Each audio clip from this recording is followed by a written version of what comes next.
আসসালামু আলাইকুম শেখ, আমরা শুরু করতে পারি।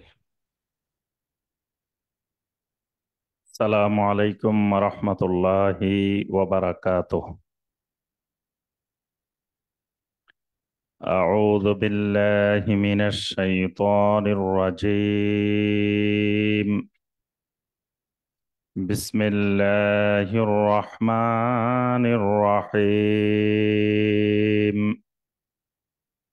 قل اللهم مالك الملك تؤتي الملك من تشاء وتنزع الملك ممن تشاء وتنزع الملك ممن تشاء وتعز من تشاء وتذل من تشاء بيدك الخير إنك على كل شيء قدير.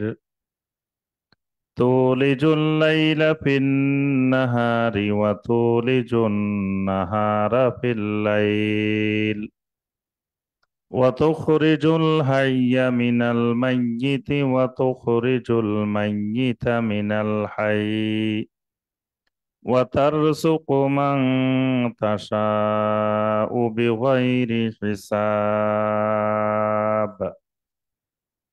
لا يتخذ المؤمنون الكافرين أولياء من دون المؤمنين ومن يفعل ذلك فليس من الله في شيء إلا أن تتقوا منهم تقاه ويحذركم الله نفسه وإلى الله المصير. اللهم صل على محمد وعلى آل محمد كما صليت على إبراهيم وعلى آل إبراهيم إنك حميد مجيد. اللهم بارك على محمد وعلى آل محمد كما باركت على إبراهيم وعلى آل إبراهيم إنك حميد مجيد. রোড টু সাকসেস কর্তৃক আয়োজিত প্রতি মঙ্গলবারের নিয়মিত কোরআন সুন্নাহ ভিত্তিক তাফসীর ও বিভিন্ন দ্বীনি প্রোগ্রামের ধারাবাহিকতায় আজকের মঙ্গলবারের নিয়মিত কোরআনুল কারীমের তাফসীরে অনলাইন এবং অফলাইনে উপস্থিত সম্মানিত দর্শক শ্রোতা, দিনদার মুসলিম ভাই ও বোনেরা,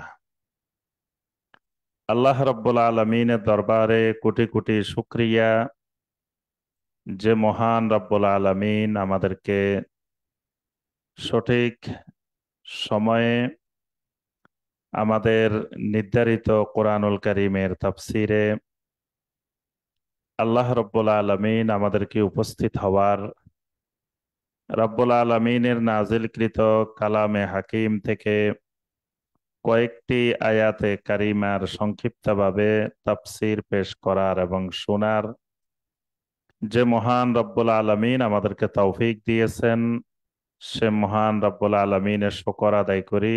সকলে বলি আলহামদুলিল্লাহ। সম্মানিত ভাই ও বোনেরা, আমাদের ধারাবাহিক কোরআনে কারিমের তাফসিরে যে সূরা থেকে আমাদের তাফসির চলছিল, সূরাটি হলো সূরা আলে ইমরান। ইতিপূর্বে সূরা আলে ইমরান থেকে দুই পর্বে আমরা 25টি আয়াতে কারিমার তাফসির করেছি। আজকে সূরা আলে ইমরানের তৃতীয় পর্বের তাফসিরে 26 নম্বর আয়াতে কারিমা থেকে আমাদের তাফসির হবে ইনশাআল্লাহ। সূরা আলে ইমরান, এই সূরাটি মাদানী সূরা। আমরা প্রথম পর্বে বলেছি যে মাদানী সূরাগুলোর বৈশিষ্ট্য হলো এই সূরাগুলোর মধ্যে আল্লাহ রাব্বুল আলামিন শরীয়তের অনেক হুকুম আহকাম, বিধিবিধান আল্লাহ পাক বর্ণনা করেন, পাশাপাশি তাওহীদ, রিসালাত, আখিরাত এই মৌলিক বিষয়গুলোর বর্ণনাও আল্লাহ রাব্বুল আলামিন করেন। সেই ধারাবাহিকতায় সূরা আলে ইমরানে আল্লাহ রাব্বুল আলামিন যেমন শরঈ হুকুম আহকাম বর্ণনা করেছেন, পাশাপাশি আল্লাহ সুবহানাহু ওয়া তাআলা তাওহীদ, রিসালাত, আখিরাতের বর্ণনাও করেছেন। সূরাটিকে আলে ইমরান নামকরণ করা হয়েছে ইমরানের পরিবার বা ইমরানের বংশধর। তো এই ইমরান কে, এটা নিয়ে মুফাসসিরিনে কেরামদের দুইটি মতই আছে। একটি মত হলো মুসা আলাইহিস সালাম এবং হারুন আলাইহিস সালাম, তাদের দুইজনের বাবার নাম ইমরান। তো আলে ইমরান বলতে এই মুসা আলাইহিস সালাম এবং হারুন আলাইহিস সালাম এই বংশটাকে আলে ইমরান বলা হয়েছে। আবার কোন কোন মুফাসসিরিনে কেরাম বলেন ইমরান হলেন মারিয়াম আলাইহিস সালামের আব্বার নাম ইমরান, মারিয়াম বিনতে ইমরান। তো যেহেতু ইমরান মারিয়াম আলাইহিস সালামের আব্বা এবং তার বংশ থেকে আল্লাহ রাব্বুল আলামিন ঈসা ইবনে মারিয়াম আলাইহিমাস সালামের মতো নবী রাসূল আল্লাহ পাক পাঠিয়েছেন।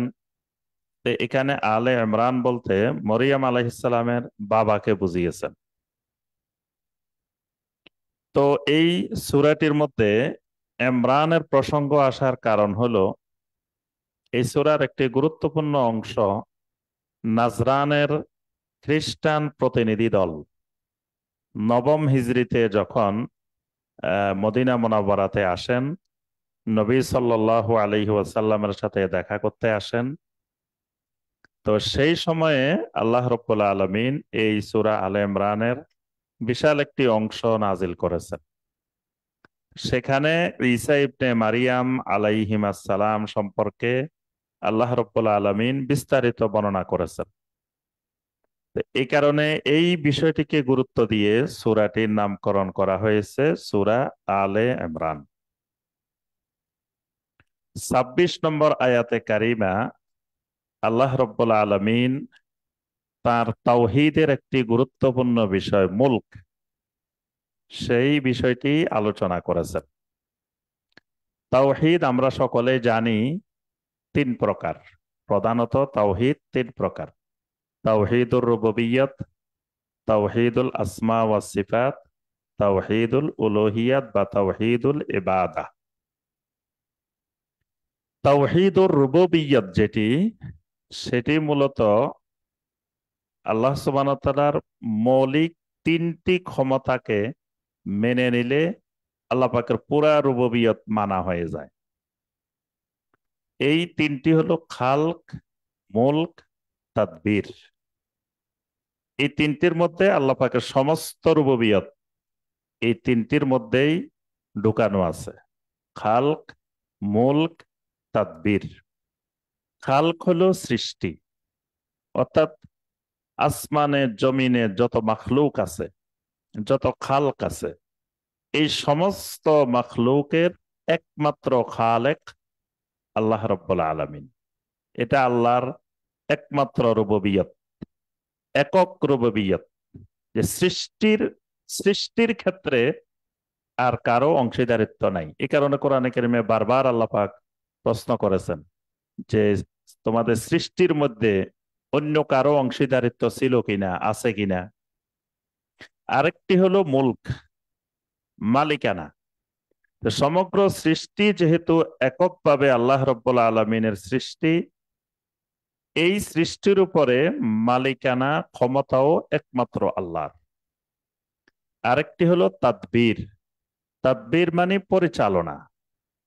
যেহেতু সৃষ্টিও এককভাবে আল্লাহর, মালিকানাও এককভাবে আল্লাহর, এই সৃষ্টিকে পরিচালনাও করেন এককভাবে আল্লাহ রাব্বুল আলামিন।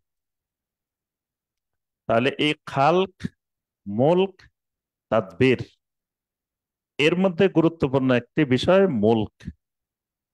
এই কারণে কোরআনে কারিমে আল্লাহ পাক যেমন আল্লাহর পরিচয় দিতে গিয়ে বেশিরভাগ জায়গায় প্রথমে খালকের কথা নিয়ে এসেছেন, আবার অনেক জায়গায় আল্লাহ রাব্বুল আলামিন মুলকের কথা, মালিকানার কথা, ক্ষমতার কথা নিয়ে এসেছেন। কোরআনে কারিমের একটি সূরাই হলো সূরা আল মুলক। তাবারাকাল্লাযী বিয়াদিহিল মুলক ওয়া হুয়া আলা কুল্লি শাইইন কাদির। তাবারাক, আল্লাহ পাক হলেন বরকতময়। তাবারাক, বরকতময় আল্লাহ তিনি, আল্লাযী বিয়াদিহিল মুলক, যার হাতে সমস্ত মালিকানা। এখানে আল্লাহ রাব্বুল আলামিন এই ২৬ নম্বর আয়াতে নবী সাল্লাল্লাহু আলাইহি ওয়াসাল্লামকে প্রথমে বলতেছেন যে আপনি নবী হিসাবে প্রথমে আপনি তাওহীদুর রুবুবিয়তের ঘোষণা দেন। কারণ আপনি পৃথিবীর মানুষকে তাওহীদের দাওয়াত দিবেন, তো প্রথম নম্বরে যিনি তাওহীদের দায়ী, উনি তাওহীদের ঘোষণা দিবেন প্রকাশ্যে। এই কারণে আল্লাহ রাব্বুল আলামিন বলেন, কুলিল্লাহুম্মা মালিকাল মুলক। কুল, হে রাসূল আপনি ঘোষণা দেন, আপনি বলেন, কি বলবেন? আল্লাহুম্মা মালিকাল মুলক, হে আল্লাহ আপনি সমস্ত মালিকানার মালিক, সমস্ত মালিকানা, সমস্ত ক্ষমতা, সমস্ত রাজত্ব, সবকিছুর একমাত্র মালিক, মালিকাল মুলক। এই কারণে তাফসীরের মধ্যে এটার অর্থ করা হয়েছে এইভাবে, আল্লাহুম্মা মালিকাল মুলক, এর অর্থ হলো আল্লাহুম্মা লাকাল মুলকু কুল্লু। আল্লাহুম্মা লাকাল মুলকু কুল্লু, হে আল্লাহ সমস্ত রাজত্বের একক মালিকানা একমাত্র আপনার। তো নবী সাল্লাল্লাহু আলাইহি ওয়াসাল্লামকে এই ঘোষণাটা কেন দিতে বললেন? মুফাসসিরিনে কেরাম বলেন যে আল্লাহ রাব্বুল আলামিন নবী সাল্লাল্লাহু আলাইহি ওয়াসাল্লামকে নবুয়ত দান করেছেন, রিসালাত দান করেছেন। নবী সাল্লাল্লাহু আলাইহি ওয়াসাল্লামের উপরে অসংখ্য নিয়ামত আল্লাহর পক্ষ থেকে আল্লাহ রাব্বুল আলামিন দান করেছেন। এই নিয়ামতের স্বীকৃতি স্বরূপ আল্লাহ পাক বলছেন, ঘোষণা দেন, আল্লাহুম্মা মালিকাল মুলক। এটা নিয়ামতের একটি শুকরিয়া।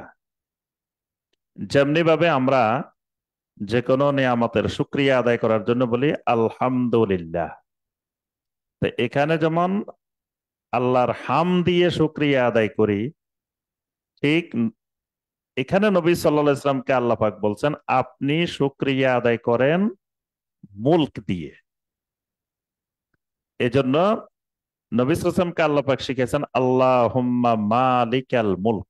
মালিকাল মুলক মানে আল্লাহুম্মা লাকাল মুলকু কুল্লু, হে আল্লাহ সমস্ত মালিকানা একমাত্র আপনার। তুউতিল মুলকা মান তাশাউ ওয়া তানজিউল মুলকা মিম্মান তাশা। এরপর আল্লাহ পাককে বলা হচ্ছে যে রাসূল এবার আপনি ঘোষণা দেন, আল্লাহ হলেন মুতি, আল্লাহ হলেন মানে। আল্লাহর দুটি গুরুত্বপূর্ণ সিফাত, একটা হলো মুতি, একটা হলো মানে।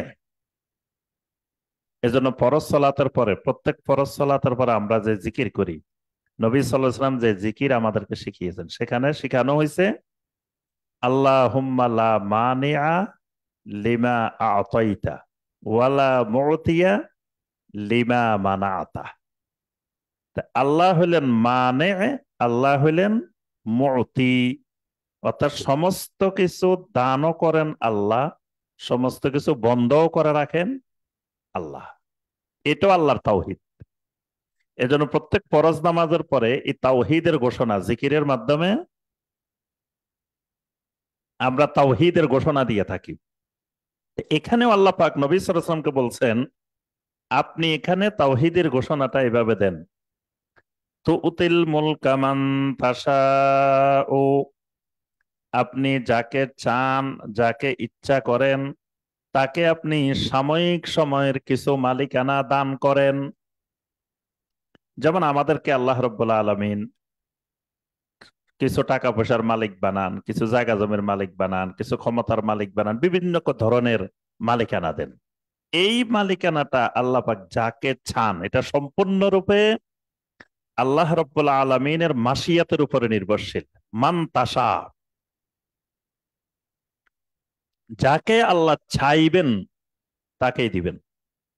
ওয়াতানসিউল মুলকা মিম্মান তাশা, আবার যাকে চাইবেন আপনি তার থেকে আপনি মালিকানা ছিনিয়ে নেন। যখন আল্লাহ পাক চান বান্দার মৃত্যু হবে, বান্দা মারা যাওয়ার সাথে সাথে বান্দার মালিকানা চলে যায়, জায়গা জমিন যা কিছু মালিকানা ছিল সমস্ত মালিকানা অন্যের নামে চলে গেছে। তাহলে আল্লাহ পাক চাইলে পৃথিবীতে যখন মানুষ আসে তখন একেবারে খালি হাতে আসে, কিছুই মালিকানা থাকে না। আল্লাহ রব্বুল আলামিন যাকে চান কিছু সময়ের মালিকানা বানান, আবার যাকে চান তার থেকে মালিকানা আল্লাহ পাক নিয়েও নেন। ওয়াতুইজ্জু মান তাশাউ ওয়া তুযিল্লু মান তাশাউ, যাকে চান আপনি ইজ্জত দান করেন, সম্মান দান করেন। ওয়া তুযিল্লু মান তাশাউ, যাকে চান তাকে আপনি সম্মান তুলে নেন, অপমানিত করেন, লাঞ্ছিত করেন। তাহলে ইজ্জত এবং জিল্লত এই দুটাও আল্লাহর মাশিয়াতের উপরে নির্ভরশীল। এরপরে বলা হচ্ছে আপনি ঘোষণা দেন, বিয়াদিকাল খায়ের, যত কল্যাণ আছে, যত খায়ের আছে, সমস্ত কল্যাণ একমাত্র আপনার হাতেই ন্যস্ত।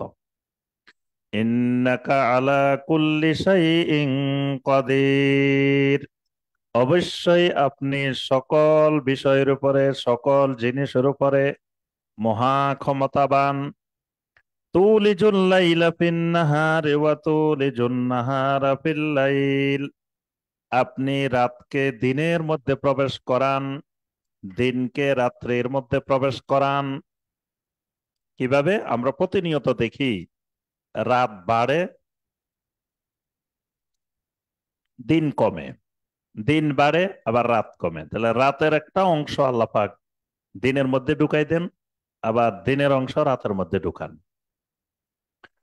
ওয়াতুখরিজুল হাইয়া মিনাল মাইয়িতি ওয়া তুখরিজুল মাইয়িতা মিনাল হাই, আপনি মৃত থেকে জীবিতকে বের করে আনেন, আবার জীবিত থেকে মৃতকেও বের করে আনেন।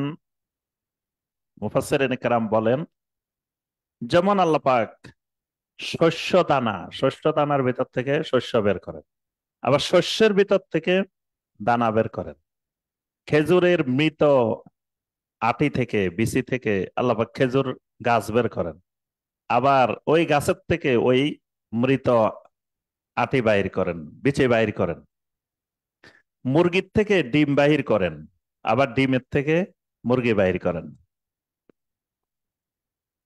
এইভাবে আল্লাহ রব্বুল আলামিন জীবিত থেকে মৃত, মৃত থেকে জীবিত বাহির করেন।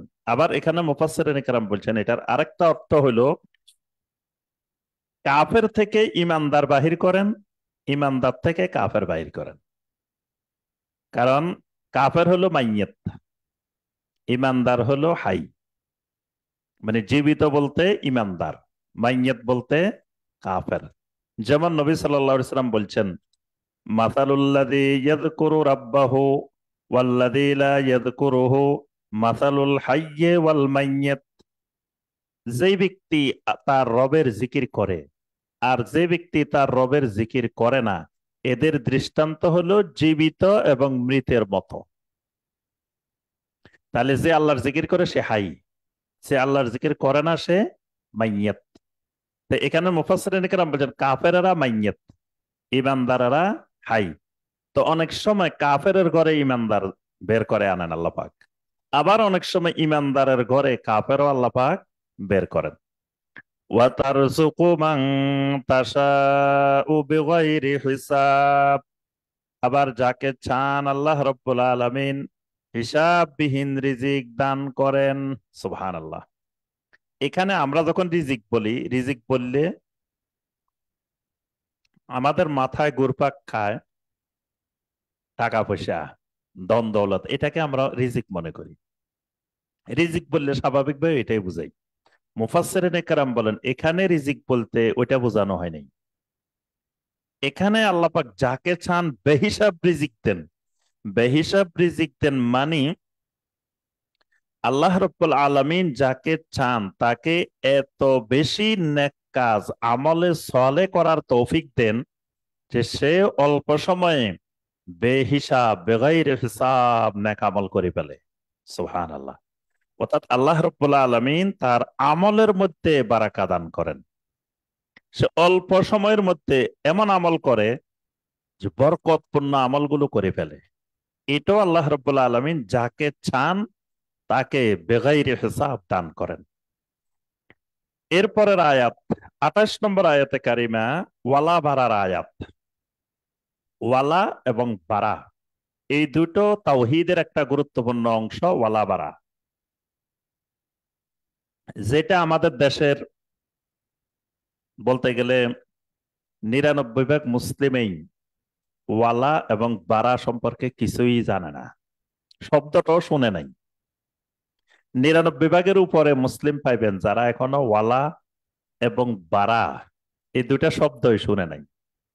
অথচ এই দুটা জিনিসকে নবী সাল্লাল্লাহু আলাইহি ওয়াসাল্লাম বলছেন আওসাকু ওরাল ঈমান, ঈমানের শাখাসমূহের মধ্য থেকে সবচাইতে মজবুত শক্ত গভীর শাখা হইল আল ওয়ালা আল বারা। এই দুইটার উপরে ঈমানদারের ঈমান নির্ভরশীল। ওয়ালা বারার কারণে কিয়ামতের ময়দানে মুসলিম কাফেরের সাথে উঠবে, ওয়ালা বারার কারণে। আবার ওয়ালার কারণে দেখা যাবে সাধারণ মুমিন অনেক বড় বড় ইমানদারদের সাথে, মুত্তাকিনদের সাথে, নবী রাসূলদের সাথে, সিদ্দিকিনদের সাথে উঠবে। তাহলে ওয়ালা এবং বারা এই দুটি তাওহীদের গুরুত্বপূর্ণ দুটি বিষয়। এখানে আল্লাহ পাক এই মুলকের তাওহীদুর রুবুবিয়তের বর্ণনা দেওয়ার সাথে সাথে ওয়ালা বারাটা হলো তাওহীদুল উলুহিয়াত, উলুহিয়াতের বিষয়। সাথে সাথে আল্লাহ রাব্বুল আলামিন তাওহীদুল উলুহিয়তের বিষয়টি নিয়ে এসেছেন। লা ইয়াত্তাখিযিল মুমিনুনাল কাফিরিনা আউলিয়া মিন দুনিল মুমিনিন, কোন মুমিন যেন অন্য কোন মুমিন ব্যতীত কোন কাফেরকে ওয়ালি হিসাবে, অভিভাবক হিসাবে, বন্ধু হিসাবে গ্রহণ না করে। অর্থাৎ আল্লাহ পাক এটাকে হারাম করে দিয়েছেন যে এক মুমিন আউলিয়া হিসাবে, বন্ধু হিসাবে, অভিভাবক হিসাবে অন্তরঙ্গ সম্পর্ক গড়ে তুলবে অন্য মুমিনের সাথে, কাফেরের সাথে না। কাফেরের সাথে তার বাহ্যিক সম্পর্ক থাকবে, মোদারাত থাকবে, বাহ্যিক সম্পর্ক থাকবে, কিন্তু তার মধ্যে ওয়ালা থাকবে না। কোনো কাফেরের সাথে কোনো ইমানদারের ওয়ালা থাকতে পারবে না। এই কারণে অনেক আয়াতে কারিমে আল্লাহ রাব্বুল আলামিন সরাসরি ঘোষণা দিয়েছেন, ইয়া আইয়ুহাল্লাযীনা আমানু লা তাত্তাখিযুল ইয়াহুদা ওয়ান নাসারা আউলিয়া, হে ঈমানদারগণ, ইহুদি এবং নাসারাদেরকে তোমরা আউলিয়া হিসেবে গ্রহণ করিও না। মানে ইহুদি এবং নাসারাদের সাথে ওয়ালা করিও না। অর্থাৎ কাফেরের সাথে, অমুসলিমের সাথে একজন মুমিনের ওয়ালা থাকবে না। যদি থাকে ওয়ামান ইয়াফআল যালিকা ফালাইসা মিনাল্লাহি ফি শাই, যদি কেউ কোনো কাফেরের সাথে ওয়ালা কায়েম করে, অন্তরঙ্গ সম্পর্ক কায়েম করে, ফালাইসা মিনাল্লাহি ফি শাই, ওই ব্যক্তির সাথে আল্লাহ রাব্বুল আলামিনের কোনো সম্পর্ক নাই। কাফেরের সাথে সম্পর্ক গড়ে তুললে আল্লাহর সাথে সম্পর্ক ছিন্ন হয়ে যাবে, আল্লাহ রাব্বুল আলামিনের সাথে তার সম্পর্ক থাকবে না। তবে মাঝে মধ্যে ইমানদার বাধ্য হইতে পারে কাফেরের সাথে সম্পর্ক গড়ে তুলতে। এই কারণে পাশাপাশি আল্লাহ পাক এই কথাটা বলে দিচ্ছেন, ইল্লা আন তাত্তাকু মিনহুম তুকাহ, তবে যদি কাফেরদের পক্ষ থেকে কোন ধরনের অনিষ্টতার, ক্ষতির আশঙ্কা তোমরা করো, কাফেরের পক্ষ থেকে কোনো ক্ষতির আশঙ্কা করলে, অনিষ্টতার আশঙ্কা করলে, তাহলে তার সাথে বাহ্যিকভাবে ওয়ালা বা সম্পর্ক রাখা যাবে, কিন্তু অন্তরের দিক থেকে তার সাথে ভালো সম্পর্ক বা ওয়ালা রাখা যাবে না। যেটাকে আল্লাহ পাক কোরআনে কারীম অন্য আয়াতে বলছেন, মান কাফারা বিল্লাহি মিন বাদি ঈমানিহি ইল্লা মান উকরিহা ওয়া কলবুহু মুতমাইন্নুম বিল ঈমান, যে ব্যক্তি ঈমান আনার পরে কুফরি করবে, তবে কেউ যদি কুফরি করতে বাধ্য হয় কিন্তু তার অন্তর যদি ঈমানের উপরে ইতমিনান থাকে, তাহলে সেটা আল্লাহ ক্ষমা করে দিবেন। যেমনি ভাবে আম্মার ইবনে ইয়াসির রাদিয়াল্লাহু তাআলা আনহু নবী সাল্লাল্লাহু আলাইহি সাল্লামকে গালি দিছিলেন কাফেরদের অত্যাচার সহ্য করতে না পেরে, তো সেটা আল্লাহ পাক ক্ষমা করে দিছেন, আয়াত নাজিল করে আল্লাহ পাক এটা ক্ষমা করে দিছেন। এবং কিয়ামত পর্যন্ত কারো ক্ষেত্রে যদি ওই আম্মার ইবনে ইয়াসির রাদিয়াল্লাহু তাআলা আনহুর মতো অবস্থা যদি হয়, তো সবার ক্ষেত্রে আল্লাহ পাক এই অনুমোদন দিয়ে দিছেন যে এই ক্ষেত্রেও আল্লাহ পাক সেটা ক্ষমা করে দিবেন। তো এখানেও আল্লাহ পাক ওই অপশনটা রেখে দিছেন যে ইল্লা আন তাত্তাকু মিনহুম তুকাহ, যদি তোমরা কাফেরদের পক্ষ থেকে কোনো ক্ষতির আশঙ্কা করো, অনিষ্টতার আশঙ্কা করো, তাহলে তোমরা বাহ্যিক সম্পর্ক রাখতে পারবে। ওয়া ইউহাযযিরুকুমুল্লাহু নাফসাহু, আল্লাহ রাব্বুল আলামিন তার নিজের ব্যাপারে তোমাদেরকে সতর্ক করে দিচ্ছেন। ওয়া ইলাল্লাহিল মাসির, আর তোমাদেরকে আল্লাহ রাব্বুল আলামিনের দিকেই প্রত্যাবর্তন করতে হবে। কুল ইন তুখফু মা ফি সুদুরিকুম আও তুবদুহু ইয়ালামুল্লাহ, রাসূল এই কথাও আপনি বলে দিন, তোমাদের মনের ভিতরে, তোমাদের বুকের ভিতরে, তোমাদের অন্তরের ভিতরে যা কিছু গোপন করে রাখো, আও তুবদুহু, অথবা যা কিছু তোমরা প্রকাশ করো, ইয়ালামুল্লাহ, আল্লাহ রাব্বুল আলামিন তা ভালো করে জানেন। মনের মধ্যে লুকিয়ে রাখলে সেটাও জানেন, প্রকাশ করলে আল্লাহ রাব্বুল আলামিন সেটাও জানেন, দুটেই জানেন। ওয়ায়ালামু মা ফিস সামাওয়াতি ওয়া মা ফিল আরদ, আসমান সমূহের মধ্যে, জমিন সমূহের মধ্যে যা কিছু আছে, এই সব কিছুর এলেম আল্লাহ রাব্বুল আলামিনের কাছে আছে। ওয়াল্লাহু আলা কুল্লি শাইইন কাদির, আর আল্লাহ রাব্বুল আলামিন সব জিনিসের উপরে মহা ক্ষমতাবান। ইয়াউমা তাজিদু কুল্লু নাফসিম মা আমিলাত মিন খায়রিম মুহদারাম ওয়া মা আমিলাত মিন সু, আর এমন একটা দিন তোমাদের সামনে আসবে, সেদিন প্রত্যেকেই মুহদারান, তার নিজের সামনে উপস্থিত দেখতে পাবে, মা আমিলাত মিন খায়রিন, যা কিছু সে দুনিয়াতে ভালো কাজ করেছিল সেটাও তার সামনে দেখতে পাবে, ওয়ামা আমিলাত মিন সুইন, যা কিছু খারাপ কাজ করেছিল সেটাও তার সামনে উপস্থিত দেখতে পাবে। তাওয়াদ্দু লাউ আন্না বাইনাহা ওয়া বাইনাহু আমাদাম বাঈদা, দেখার পরে প্রত্যেকে আকাঙ্ক্ষা করবে, হায়রে আজকের এই দিনের মাঝে আর তার মাঝে যদি দীর্ঘ সময়ের ব্যবধান হয়ে যেত। এই এইরকম একটা পরিস্থিতি, এরকম একটা দিন যেন তার সামনে না আসতো তাহলে কতই না ভালো হতো। ওয়ায়ুহাযযিরুকুমুল্লাহু নাফসাহু ওয়াল্লাহু রাউফুম বিল ইবাদ। আল্লাহ রব্বুল আলামিন তার নিজের ব্যাপারে তোমাদেরকে সতর্ক করছেন, কারণ আল্লাহ রব্বুল আলামিন বান্দাদের প্রতি অত্যন্ত স্নেহশীল। বান্দাকে আল্লাহ অত্যন্ত মহব্বত করেন, ভালোবাসেন।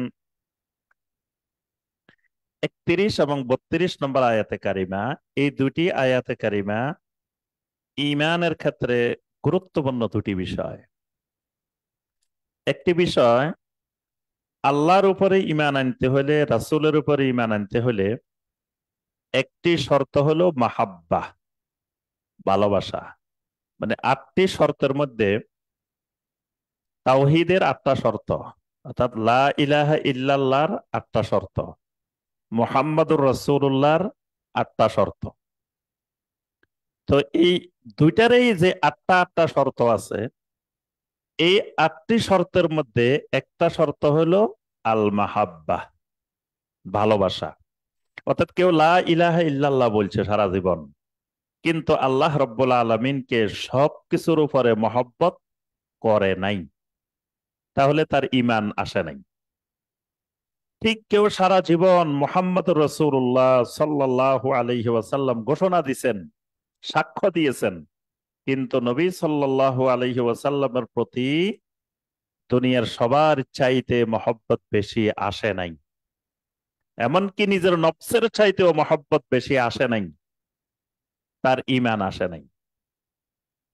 তাহলে ঈমানের একটা শর্ত হলো মাহাব্বা। এই মাহাব্বাটা সম্পর্কে আল্লাহ পাক এখানে বলছেন যে ঈমান আনতে হলে তোমাদেরকে মহব্বতটা লাগবে। আবার মহব্বতটা কেমনে করবে? বান্দা আল্লাহকে ভালোবাসবে, কিভাবে ভালোবাসবে, ভালোবাসার পদ্ধতিটা কি হবে, এই পদ্ধতিটাও আল্লাহ রাব্বুল আলামিন সাথে সাথে বলে দিয়েছেন। আবার ইসলাম কি হবে, ইসলামের সংজ্ঞাও দিয়ে দিয়েছেন, আবার কাফেরের সংজ্ঞাও দিয়ে দিয়েছেন। এই জন্য এই দুইটা আয়াত ঈমানের জন্য খুবই গুরুত্বপূর্ণ দুইটা আয়াত, এই 31 এবং 32 নম্বর আয়াত। আল্লাহ রাব্বুল আলামিন বলেন, কুল ইন কুনতুম তুহিব্বুনাল্লাহা ফাত্তাবিউনি ইউহিব্বুকুমুল্লাহু ওয়া ইয়াগফির লাকুম যুনুবাকুম ওয়াল্লাহু গফুরুর রহিম। কুল, রাসূল আপনি ঘোষণা দিয়ে দিন, সমগ্র বিশ্ববাসীকে আপনি জানিয়ে দিন, ইন কুনতুম তুহিব্বুনাল্লাহ, যদি তোমরা আল্লাহ রব্বুল আলামিনকে ভালোবাসো, মহব্বত করো। এখানে দুইটা জিনিস, একটা হলো ঈমানের একটা শর্ত, আমরা বলছি মাহাব্বা। এবাদতের 3টা রোকন, প্রত্যেকটি এবাদতের 3টি রোকন। একটা রোকন অনুপস্থিত থাকলে ওই এবাদত বাতিল হয়ে যাবে, যে কোনো ইবাদত। একটি হলো মাহাব্বা, একটি হলো খাউফ, একটা হলো আর রাজা, মানে ভালোবাসা, ভয়, আশা। এই 3টা হলো প্রত্যেকটা এবাদতের রোকন। তাহলে এবাদতেরও রোকন হলো মাহাব্বা, ভালোবাসা। এবাদত করছে কিন্তু আল্লাহর প্রতি মহব্বত নাই, মহব্বত বিহীন এবাদত করছে, তাহলে সেটা ইবাদত হবে না, সেটা বাতিল হয়ে যাবে। তাহলে আমি এখানে কয়েকটা জিনিস বলছি। একটা হলো ঈমানের একটা শর্ত হলো মাহাব্বা। তো এখানে আল্লাহ পাক ইন কুনতুম তুহিব্বুন আল্লাহ, মানে ইন কুনতুম তুমিনুনা বিল্লাহ, এটা একটা অর্থ। তোমরা যদি আল্লাহর প্রতি ঈমান আনো, মানে মহব্বত দিয়ে ঈমান বুঝিয়েছেন, যেহেতু ঈমানের একটা শর্ত মাহাব্বা। 2 নম্বরে বলছি, এই আয়াতের তাফসীরটা খুব মনোযোগ সহকারে বুঝতে হবে এবং খুবই গুরুত্বপূর্ণ জিনিস। এটা বুঝলে ঈমান বোঝা যাবে, না বুঝলে ঈমান বোঝা যাবে না। 2 নম্বর বলছি, ইন কুনতুম তুহিব্বুন আল্লাহ, এর অর্থ হলো ইন কুনতুম তা'বুদুন আল্লাহ, যদি তোমরা আল্লাহর ইবাদত করো। তুহিব্বুন আল্লাহ মানে ভালোবাসা না, তুহিব্বুনার অর্থ করলাম কি, তা'বুদুন আল্লাহ, যদি তোমরা আল্লাহর ইবাদত করো। কারণ ইবাদতের একটা রোকন হলো কি, মাহাব্বা। ইবাদত, তাওহীদুল ইবাদত যেটা, তাওহীদুল উলুহিয়ত যেটা, তাওহীদুল উলুহিয়ত প্রথমত তিন প্রকার। তাওহীদুল উলুহিয়ত তিন প্রকার। প্রথম প্রকার হলো তাওহীদুল মাহাব্বা, দ্বিতীয় প্রকার হলো তাওহীদুত তোয়া, তৃতীয় প্রকার হলো তাওহীদুন নুসুক ওয়া শাআয়ের। তাহলে এখানেও এক নম্বর তাওহীদুল উলুহিয়ার এক নম্বর প্রকার হলো তাওহীদুল মাহাব্বা, মহব্বতের তাওহীদ। তাহলে ইন কুনতুম তুহিব্বুন আল্লাহ মানে ইন কুনতুম তুওয়াহিদুন আল্লাহ, মানে এখানে তুহিব্বুন আল্লাহ তিনটা অর্থ করছি। একটা অর্থ করলাম ইন কুনতুম তুহিব্বুন আল্লাহ মানে ইন কুনতুম তুমিনুনা বিল্লাহ, যদি আল্লাহর উপরে ঈমান আনো। দ্বিতীয় অর্থ করছি ইন কুনতুম তুহিব্বুন আল্লাহ মানে ইন কুনতুম তা'বুদুন আল্লাহ, যদি তোমরা আল্লাহর ইবাদত করো। তিন নম্বর অর্থ করছি ইন কুনতুম তুহিব্বুন আল্লাহ মানে ইন কুনতুম তুওয়াহিদুন আল্লাহ, যদি তোমরা আল্লাহর তাওহীদে বিশ্বাসী হও। এবং তিনটা অর্থ কেন করছি এটার ব্যাখ্যা দিছি। তুমিনুনা করছি ঈমানের শর্ত মহব্বা, এজন্য। তা'বুদুন আল্লাহ করছি ইবাদতের রোকন মহব্বা। তুওয়াহিদুন আল্লাহ করছি তাওহীদুল উলুহিয়ার এক নম্বর প্রকার তাওহীদুল মাহাব্বা। এটার আবার বিস্তারিত আলোচনা, ওইদিকে আমরা যাচ্ছি না। আচ্ছা, এখন ঈমান আনতে হলে, ইবাদত করতে হলে, তাওহীদে বিশ্বাসী হইতে হইলে কি করতে হবে? ফাত্তাবিউনি, তোমরা সকলে আমার আনুগত্য করবে, একমাত্র আমার ইত্তেবা করবে, একমাত্র আমার অনুসরণ করতে হবে। তার অনুসরণ? নবী সাল্লাল্লাহু আলাইহি ওয়াসাল্লামের ইত্তেবা করতে হবে। তাহলে আল্লাহর উপরে ঈমান আনতে হলে নবী সাল্লাল্লাহু আলাইহি ওয়াসাল্লামের ইত্তেবা লাগবে। নবী সাল্লাল্লাহু আলাইহি ওয়াসাল্লামের ইত্তেবা নাই, ঈমান নাই। আল্লাহর ইবাদত করতে হলে প্রত্যেকটা ইবাদত নবী সাল্লাল্লাহু আলাইহি ওয়াসাল্লামের ইত্তেবা করে করতে হবে। নবী সাল্লাল্লাহু আলাইহি ওয়াসাল্লামের ইত্তেবা করে করলে এটা ইবাদত হবে, ইত্তেবা করে না করলে এটা বাতিল। তাওহীদে বিশ্বাসী হতে হলে নবী সাল্লাল্লাহু আলাইহি ওয়াসাল্লামের ইত্তেবা করতে হবে, না হয় তাওহীদ হবে না। নবী সাল্লাল্লাহু আলাইহি ওয়াসাল্লামের ইত্তেবা করলে দুইটা তাওহীদ হবে, তাওহীদুল মুরসাল, তাওহীদুল মুরসাল। মানে যিনি নবী সাল্লাল্লাহু আলাইহি ওয়াসাল্লামকে পাঠিয়েছেন তিনি হলেন মুরসাল, রাসূল হলেন মুরসাল। তো যিনি পাঠিয়েছেন ওনারও তাওহীদ আছে, যাকে পাঠিয়েছেন তারও তাওহীদ আছে। মানে আল্লাহর তাওহীদ, রাসূলের তাওহীদ। তা আল্লাহর তাওহীদটা কি? আল্লাহর তাওহীদ হলো আইয়াবুদুহু ওয়াহদা, একমাত্র ইবাদত করতে হবে আল্লাহর, এটা আল্লাহর তাওহীদ। রাসূলের তাওহীদটা কি? আল্লাহর সকল ইবাদত করতে হবে একমাত্র নবী সাল্লাল্লাহু আলাইহি সাল্লামের তরিকায়, এটা রাসূলের তাওহীদ। তাই আল্লাহ পাক বলছেন ফাত্তাবিউনি, এই সকল ঈমান, ইবাদত, তাওহীদ সবগুলোরই একমাত্র মাধ্যম ফাত্তাবিউনি, নবী সাল্লাল্লাহু আলাইহি সাল্লামের ইত্তেবা করা। এখন আসেন ইত্তেবা কাকে বলে, এটার আবার লম্বা আলোচনা। ইত্তেবা কাকে বলে? ইত্তেবা হলো যেমন সূর্যকে চাঁদ ইত্তেবা করে, চাঁদ সূর্যকে ইত্তেবা করে, একজন আরেকজনের অনুসরণ করে। ইত্তেবা করতে হলে, নবী সাল্লাল্লাহু আলাইহি সাল্লামের ইত্তেবা করতে হলে কয়েকটা জিনিসের মধ্যে ইত্তেবা করতে হবে। ফি তাওহীদিহি ওয়া ঈমানিহি,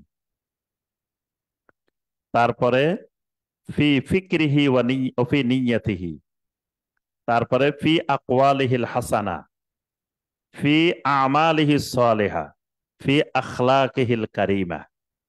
মানে নবী সাল্লাল্লাহু আলাইহি সাল্লামের ইত্তেবা করতে হবে পাঁচটি জিনিসের মধ্যে।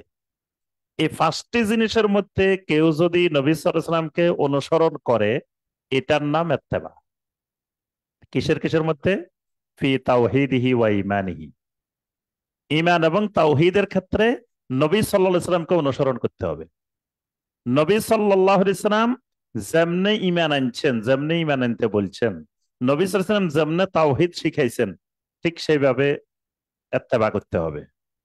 এর বাহিরে নিজের থেকে ঈমান তাওহীদের কোনো বিষয় নিজের থেকে কিছু করার সুযোগ নাই।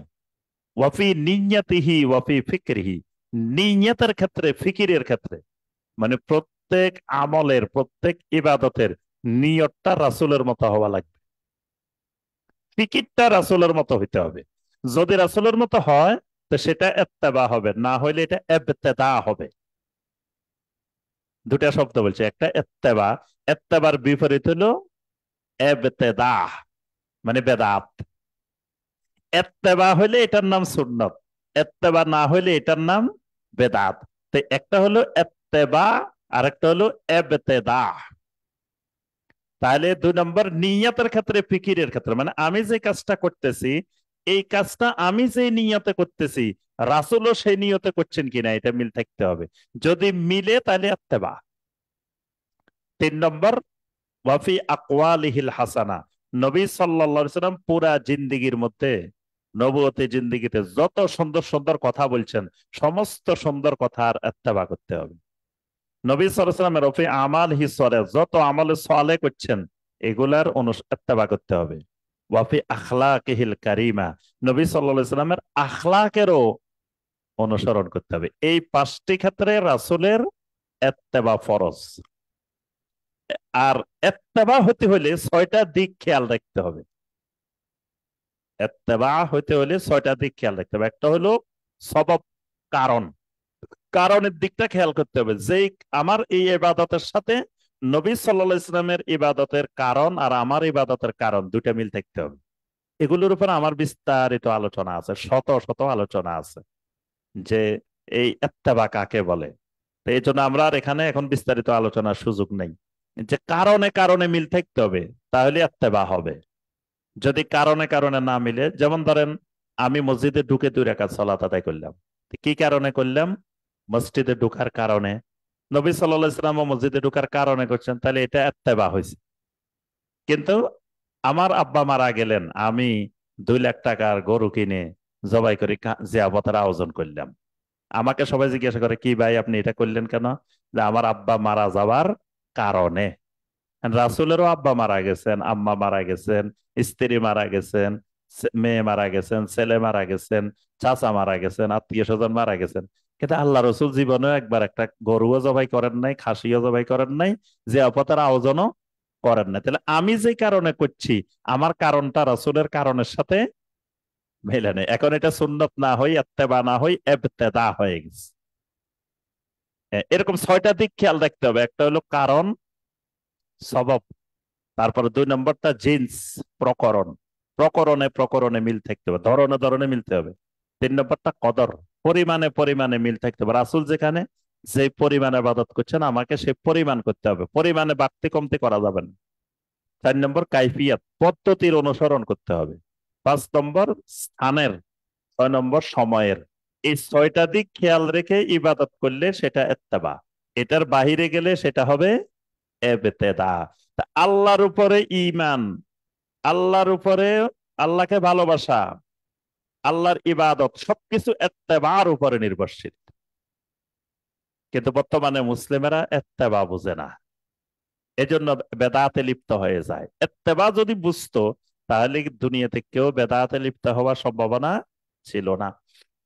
আচ্ছা, আল্লাহ পাক বলেন কেউ যদি আমার রাসূলের ইত্তেবা করে তো তাকে আল্লাহ স্বয়ং নিজে 2টা পুরস্কার দিবেন। 1 নম্বর পুরস্কারটা কি? ইউহবিবকুমুল্লাহ, আল্লাহ রাব্বুল আলামিন ওই বান্দাকে, ওই বান্দিকে মহব্বত করবেন, ভালোবাসবেন। সুবহানাল্লাহ। এজন্য সালাফেরা বলতেন যে বান্দা আল্লাহকে ভালোবাসার চাইতে আল্লাহ বান্দাকে ভালোবাসার মর্যাদা, শান অনেক উপরে। মানে বান্দা আল্লাহকে ভালোবাসে, মানে আল্লাহ যদি ভালো না বাসে, কিন্তু আল্লাহ যদি বান্দাকে ভালোবাসেন তাহলে এইটার শান অনেক উঠতে। আর নবী সাল্লাল্লাহু আলাইহি সাল্লামের ইত্তেবা করলে আল্লাহ বলতেছেন ইউহবিবকুমুল্লাহ, আল্লাহ রাব্বুল আলামিন তোমাদেরকে ভালোবাসবেন। ওয়া ইয়াগফির লাকুম যুনুবাকুম, মহব্বত করে ভালোবেসে আল্লাহ রাব্বুল আলামিন তোমাদের গুনাহগুলো ক্ষমা করে দিবেন। সুবহানাল্লাহ। আল্লাহর মহব্বতের নিদর্শন গুনাহ মাফ করে দিবেন। এখানে আরো একটা জিনিস আছে, এখানে এই আয়াতের সাথে অনেক শরীয়ী হুকুম আহকাম জড়িত আছে। মহাব্বা, তাহলে আল্লাহ ভালোবাসেন, ভালোবাসা একটা আল্লাহর সিফত। ইউহিব্বুকুমুল্লাহ বলছেন, তাহলে বান্দা শুধু ভালোবাসে না, আল্লাহ ভালোবাসেন। তাহলে আল্লাহ ভালোবাসেন, আল্লাহর মধ্যে ভালোবাসার গুণ আছে, আল্লাহর মধ্যে ভালোবাসার গুণ আছে। আল্লাহর এই সিফাতকে অনেকে অস্বীকার করে, মুতাজিলারা অস্বীকার করে। মুতাজিলারা বলে যে না, আল্লাহ কেমনে ভালোবাসবে, কারণ ভালোবাসতে হইলে হৃদয় লাগে, ভালোবাসতে হলে অনেক কিছু লাগে, তা আল্লাহর কি এগুলা আছে নাকি? এই জন্য মুতাজিলারা গবেষণা করে করে লাস্টে বলছে যে না, আল্লাহ ভালোবাসতে পারে না। কিন্তু আমরা বিশ্বাস করি আল্লাহ রব্বুল আলামিন সরাসরি বলছেন ইউহিব্বুকুমুল্লাহ, আল্লাহ তোমাদেরকে ভালোবাসেন। আল্লাহ ইব্রাহিম আলাইহিস সালামকে খলিল বানাইছেন, খলিল হলো ভালোবাসার সর্বোচ্চ স্তর। নবী সাল্লাল্লাহু আলাইহি সাল্লামকে খলিল বানাইছেন, খলিল হলো ভালোবাসার সর্বোচ্চ স্তর। তা আল্লাহ খালি ভালোবাসান না, যত রকমের মহব্বত আছে সমস্ত মহব্বত আল্লাহ করেন, এটা আল্লাহর সিফাত। ওয়াল্লাহু গফুরুর রহিম, আল্লাহ রাব্বুল আলামিন মহা ক্ষমাশীল, মহা দয়াশীল। কুল আতিউল্লাহ ওয়ার রাসূল, রাসূল আরো একটা ঘোষণা আপনি জানাই দেন। ইসলাম কাকে বলে, ইসলামের সংজ্ঞা এটা। ইসলাম কেউ যদি বলে ইসলাম কাকে বলে, তো উত্তর হলো আতিউল্লাহ ওয়ার রাসূল, এটার নাম ইসলাম। এর বাহিরে আর ইসলাম নাই। মানে ইসলাম হবে ক্বাল আল্লাহু তাআলা, ক্বাল রাসূলুল্লাহ সাল্লাল্লাহু আলাইহি ওয়াসাল্লাম। যদি বলি ক্বাল আল ইমাম বুখারী, ক্বাল আল ইমাম মুসলিম, ক্বাল ডক্টর ইমাম হুসাইন, এটা ইসলাম না। ইসলাম হলো ক্বাল আল্লাহু তাআলা, ক্বাল রাসূলুল্লাহ সাল্লাল্লাহু আলাইহি ওয়াসাল্লাম। এজন্য আল্লাহ পাক বলছেন আপনি বলে দেন আতিউল্লাহ ওয়ার রাসূল, তোমরা আল্লাহর আনুগত্য করো এবং রাসূলের আনুগত্য করো। আনুগত্য এই দুইজনের, আনুগত্য দুইজনের মানে ইসলামের মধ্যে কথা চলবে দুইজনের, আল্লাহর এবং রাসূলের। বাকিদের কথা আসবে আল্লাহ এবং রাসূলের কথাকে বোঝার জন্য, সহযোগিতা নেওয়ার জন্য। কিন্তু তাদের কথা ইসলাম না। এজন্য মাযহাব মানবো দিনকে বোঝার জন্য, দিনকে মানার জন্য, দিনকে আমল করার জন্য, কিন্তু মাযহাব দিন না, মাযহাব ইসলাম না। কেউ যদি মাযহাবকে ইসলাম বানায় ফেলায়, তখন এই মাযহাব মানা তার জন্য হারাম। আমাদের সমস্যাটা এই জায়গায়, আমরা মাযহাবকে ইসলাম বানায় ফেলি, দিন বানায় ফেলি, কিন্তু মাযহাব দিন না। কোন ইমামের বক্তব্য গবেষণা দিন না, এটা দিনকে মানার জন্য, দিনকে বোঝার জন্য সহায়ক। কিন্তু দিন হলো মা ক্বাল আল্লাহ ওয়া মা ক্বাল রাসূলুল্লাহ সাল্লাল্লাহু আলাইহি ওয়াসাল্লাম, এটাই হলো দিন। এজন্য ইবনে আব্বাসের সামনে যখন ইবনে আব্বাস বললেন ক্বাল রাসূলুল্লাহ সাল্লাল্লাহু আলাইহি ওয়াসাল্লাম, একজন আসে বলে যে ক্বাল আবু বকর হাকাজা। আল্লাহ রসুলের একটা হাদিস বলছেন, একজন আসে বলতেছে না, আবু বকর তো আমাদের কেমনে বলছেন। আরেকজন আসে বলে যে ক্বালা ওমর হাকাজা, ওমর তো আমাদের কেমনে বলছেন। তখন ইবনে আব্বাস রাদিয়াল্লাহু তাআলা আনহুমা বললেন ইউশিকু আন তানজিলা আলাইকুম হিজারাতুম মিনাস সামা, আমার আশঙ্কা হইতেছে তোমাদের উপরে আকাশ থেকে পাথরের বৃষ্টি নাজিল হবে, মানে আল্লাহর গজব আসবো, আযাব আসবো। কারণ আমি বললাম ক্বালা রাসূলুল্লাহ সাল্লাল্লাহু আলাইহি ওয়াসাল্লাম, তোমরা তার সামনে নিয়ে আসছো ক্বালা আবু বকর ক্বালা ওমর। মানে আল্লাহ রসুলের কথার সামনে কোন আবু বকর ওমরের কথা ইসলাম না। তাহলে এখানে আল্লাহ এই জন্য বলছেন আতিউল্লাহ ওয়ার রাসূল, সাথে দেখেন কথাটা, পরের কথাটা আরো গুরুত্বপূর্ণ। ফাইন তাওয়াল্লাউ ফাইন্নাল্লাহা লা ইউহিব্বুল কাফিরিন, যদি তারা মুখ ফিরিয়ে নেয়, যদি বলে যে না আল্লাহর কথা মানি না, রাসূলের কথা মানি না, অথবা আল্লাহর কথা মানি রাসূলের কথা মানি না। যেমন আজকের জমানায় কিছু গোমরাহ কিছু মানুষ বলে যে আল্লাহর কথা, কোরআনের কথা মানি, হাদিস মানি না। তাহলে আল্লাহ নিজেই ফতোয়া দিয়ে দিচ্ছেন, যদি দুইজনের কথার একজনের কথাও কেউ অমান্য করে, বা ইন্নাল্লাহা লা ইউহিব্বুল কাফিরিন, আল্লাহ রাব্বুল আলামিন এই কাফেরদেরকে পছন্দ করেন না। এখানে কাফের ফতোয়া দিছেন। অর্থাৎ কল আল্লাহ কলা রাসূলুল্লাহ সাল্লাল্লাহু আলাইহি ওয়াসাল্লাম, এই দুইয়ের একটা অস্বীকার করলে, একটা মানতে অস্বীকৃতি জানাইলে কাফেরিন। ইন্নাল্লাহ আস্তাফা আদম ওয়া নূহা ওয়া আলা ইব্রাহিম ওয়া আলা ইমরান আলাল আলামিন। আল্লাহ রাব্বুল আলামিন আদমকে, নূহকে, ইব্রাহিমের পরিবারকে, ইমরানের পরিবারকে সমগ্র আলমের উপরে, বিশ্ববাসীর উপরে মনোনীত করেছেন। সুবহানাল্লাহ। প্রথম দুইজন নবীর নাম বলছেন আদম এবং নূহ। এরপরে আলে ইব্রাহিম বলছেন। আলে ইব্রাহিম মানে ইব্রাহিম আলাইহিস সালামের বংশ থেকে আল্লাহ পাক অনেক নবী পাঠাইছেন, এবং সর্বশেষ মুহাম্মদ রাসূলুল্লাহ সাল্লাল্লাহু আলাইহি ওয়াসাল্লাম, তিনিও আলে ইব্রাহিম। ওয়া আলে ইমরান, আলে ইমরান থেকেও আল্লাহ পাক অনেক নবী রাসূল পাঠাইছেন, ইমরানের বংশধর থেকে। যুররিয়াতাম বাদুহা মিন বাদ, তাদের একজন আরেকজনের বংশধর, আরেকজনের প্রজন্ম। যেমন আল্লাহ রসুল সাল্লাল্লাহু আলাইহি সাল্লাম, সে আলে ইব্রাহিম। এরকম অনেক নবী একজন আরেকজনের বংশধর। ওয়াল্লাহু সামিউন আলিম, আল্লাহ রাব্বুল আলামিন সবকিছু শুনেন এবং জানেন। ইয ক্বালাত ইমরাআতু ইমরান রাব্বি ইন্নী নাযারতু লাকা মা ফি বাতনি মুহাররারান ফাতাকাব্বাল মিন্নী ইন্নাকা আনতাস সামিউল আলিম। এখান থেকে ওই যে নাজরানের খ্রিস্টান প্রতিনিধি দল যখন নবী সাল্লাল্লাহু আলাইহি ওয়াসাল্লামের কাছে আসেন নবম হিজরিতে, তখন আল্লাহ রাব্বুল আলামিন এই আয়াতগুলো নাযিল করেছেন। এখানে ঈসা আলাইহিস সালামের জন্মের একেবারে আদি থেকে কিভাবে মরিয়ম আলাইহিস সালামের জন্ম হয়েছে, মানে খালি ঈসা আলাইহিস সালামের জন্ম না, ঈসার মা কেমনে জন্ম হয়েছে, সেই ঘটনাও আল্লাহ রাব্বুল আলামিন এখানে বর্ণনা করে দিয়েছেন। ইয ক্বালাত ইমরাতু ইমরান, যখন ইমরানের মহিলা বলে উঠলেন। ইমরানের মহিলাকে মানে মরিয়ম আলাইহিস সালামের মা। মরিয়ম আলাইহিস সালামের মাকে আল্লাহ বলছেন এখানে কি ইমরাতু ইমরান, ইমরানের মহিলা। নাম বলেন নাই, মহিলার নাম কি এটা আল্লাহ বলেন নাই। তো মুফাসসিরিন ইকরাম বলছেন মহিলার নাম হান্না বিনতে ফাকুজ। মরিয়ম আলাইহিস সালামের মায়ের নাম হান্না বিনতে ফাকুজ। এটা মুফাসসিরিন ইকরামের বক্তব্য। তো এই মহিলা বললেন, কি বললেন? রব্বি ইন্নী নাযারতু লাকা মা ফি বাতনি মুহাররারান, রাব্বুল আলামিন আমি আপনার জন্য মান্নত করলাম, উৎসর্গ করলাম। ইন্নী নাযারতু লাকা, আপনার জন্য। তাহলে মান্নত করতে হবে একমাত্র আল্লাহর জন্য। উনি ওনার পেটে মা ফি বাতনি মুহাররারান বলেন, আমার পেটে যে সন্তানটা আছে এই সন্তানটাকে আপনার জন্য মান্নত করলাম, উৎসর্গ করলাম। মুহাররারান একেবারে পুরা, মানে এই সন্তানটা আমি রাখবোই না, এটা পুরা আপনার রাস্তা দিয়ে দিব।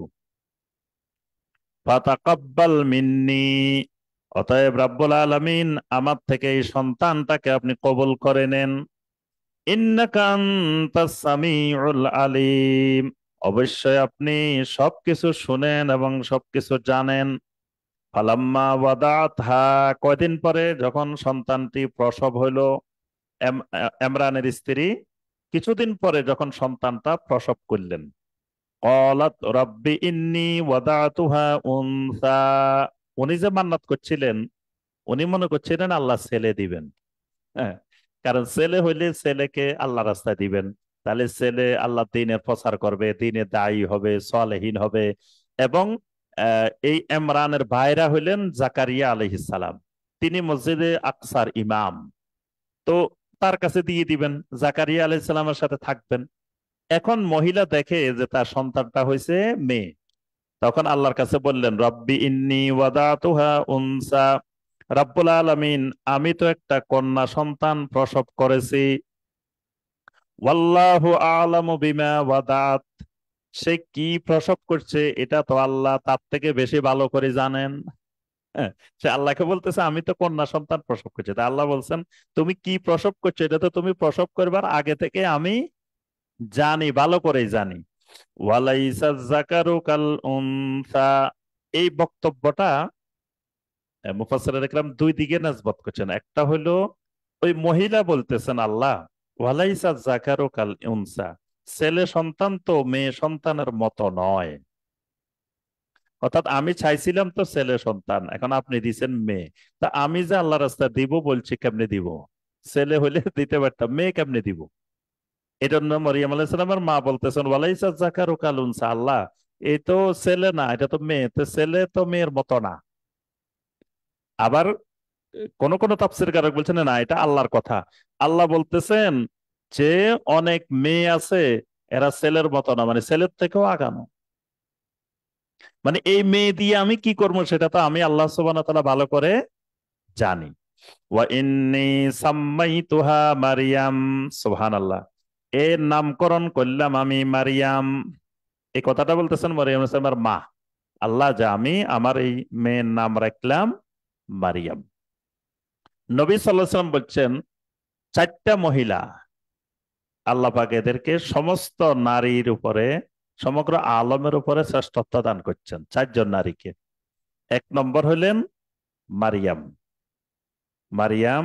দুই নম্বর হইলেন আসিয়া, এমরাতে ফেরাউন।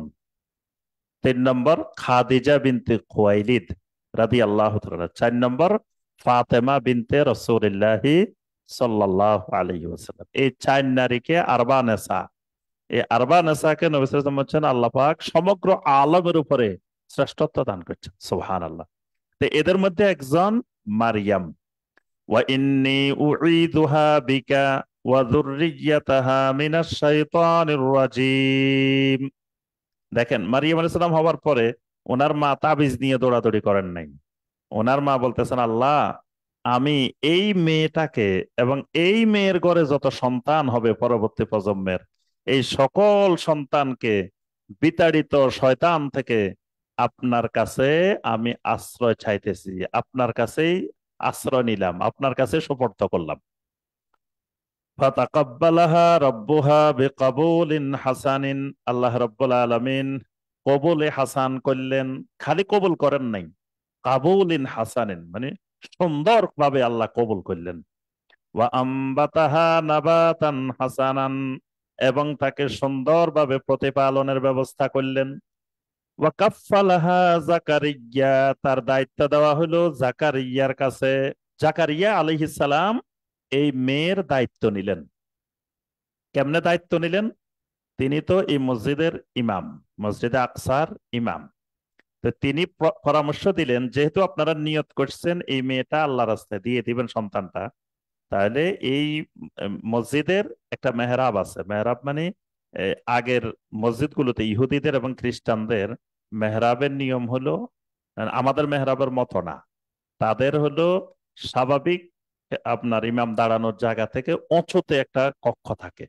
এই কক্ষটার মধ্যে তাদের ইমাম থাকে, ইমাম অবস্থান করে, ওই কক্ষটাকে তারা মেহরাব বলে। তো এরকম মসজিদে আকসার পাশে একটা কক্ষের মধ্যে মরিয়ম আলাইহিসসালামকে রাখার ব্যবস্থা করলেন। আর জাকারিয়া আলাইহিসসালাম তার খোঁজ খবর নিতেন। কুল্লামা দাখালা আলাইহা জাকারিয়াল মেহরাব, যখনই জাকারিয়া আলাইহিসসালাম মেহরাবে প্রবেশ করতেন, ওয়াজাদা ইনদাহা রিজকা, মরিয়ম আলাইহিস সালামের কাছে বিভিন্ন ধরনের খাবার রিজিক দেখতে পেতেন। গরমকালে শীতকালের খাবার, শীতকালে গরমকালের খাবার, মানে এই ফলটা এখন কোথাও নাই, কিন্তু দেখে মরিয়মের সামনে পড়ে রয়েছে। যতবারে যাইতেন মানে উনি অবাক হয়ে যেতেন, ঘটনা কি। আবার কেউ যে আনবে তাও না, চাবি উনার কাছে, বাইরে দিয়ে তালা মারা, দরজা জানালা সব বন্ধ, কিন্তু তার কাছে এত ফল ফলাদি এগুলো কোথা থেকে আসে? ক্বালা ইয়া মারিয়াম আন্না লাকি হাযা, জাকারিয়া আলাইহিস সালাম বললেন, হে মারিয়াম, এগুলা কোথা থেকে আসলো? ক্বালাত হুয়া মিন ইনদিল্লাহ, মরিয়ম আলাইহিস সালাম বললেন, এগুলা তো আল্লাহ রাব্বুল আলামিনের পক্ষ থেকে এসেছে। সুবহানাল্লাহ। ইন্নাল্লাহা ইয়ারযুকু মান ইয়াশাউ বিগাইরি হিসাব, আল্লাহ রাব্বুল আলামিন যাকে চান বেহিসাব রিজিক দান করেন। হুনালিকা দাআ জাকারিয়া রাব্বাহু, জাকারিয়া আলাইহিস সালাম এটা দেখে আশ্চর্য হয়ে সাথে সাথে সেখানে দাঁড়িয়ে রবের কাছে দোয়া করা শুরু করলেন। ক্বালা রাব্বি হাবলি মিন লাদুনকা যুররিয়াতান তাইয়্যিবা, জাকারিয়া আলাইহিস সালাম বললেন, রব্বুল আলামিন, যে আল্লাহ আপনি এই সময় পৃথিবীর কোথাও ফল নাই, মরিয়মের জন্য এমন ফলের ব্যবস্থা করে দিলেন, এভাবে এত কিছু করলেন। আল্লাহ, আমারও সন্তান সন্ততি নাই, আমাকেও আপনি একজন তয়্যিবা পবিত্র সন্তানের ব্যবস্থা করে দেন। সুবহানাল্লাহ। সেখানে দাঁড়াই দোয়া করা শুরু করছে। আল্লাহ আপনি আমাকে একটা যুররিয়াতান তাইয়্যিবা, পবিত্র সন্তান দেন। ইন্নাকা সামিউদ দুআ, আপনি তো সমস্ত দোয়া শুনেন, শ্রবণকারী। ফানাদাতহুল মালাইকাতু ওয়া হুয়া কাইমুন ইউসাল্লি ফিল মিহরাব। সুবহানাল্লাহ। দোয়া করি মাত্র জাকারিয়া আলাইহিস সালাম মেহরাবে এসে নামাজে দাঁড়াইছেন। ফানাদাতহুল মালাইকা, ফেরেশতারা সজোরে ঘোষণা দেওয়া শুরু করলেন, ফেরেশতারা এসেই ঘোষণা দেওয়া শুরু করলেন। ওয়া হুয়া কাইমুন ইউসাল্লি ফিল মিহরাব, তখন জাকারিয়া আলাইহিস সালাম মেহরাবের মধ্যে সালাতে রত। ফেরেশতারা কি ঘোষণা দিলেন? আন্নাল্লাহা ইউবাশশিরুকা বিয়াহইয়া, আল্লাহ রাব্বুল আলামিন আপনাকে সুসংবাদ দিয়েছেন ইয়াহইয়ার। সুবহানাল্লাহ, আল্লাহর নামও ঠিক করে দিছে।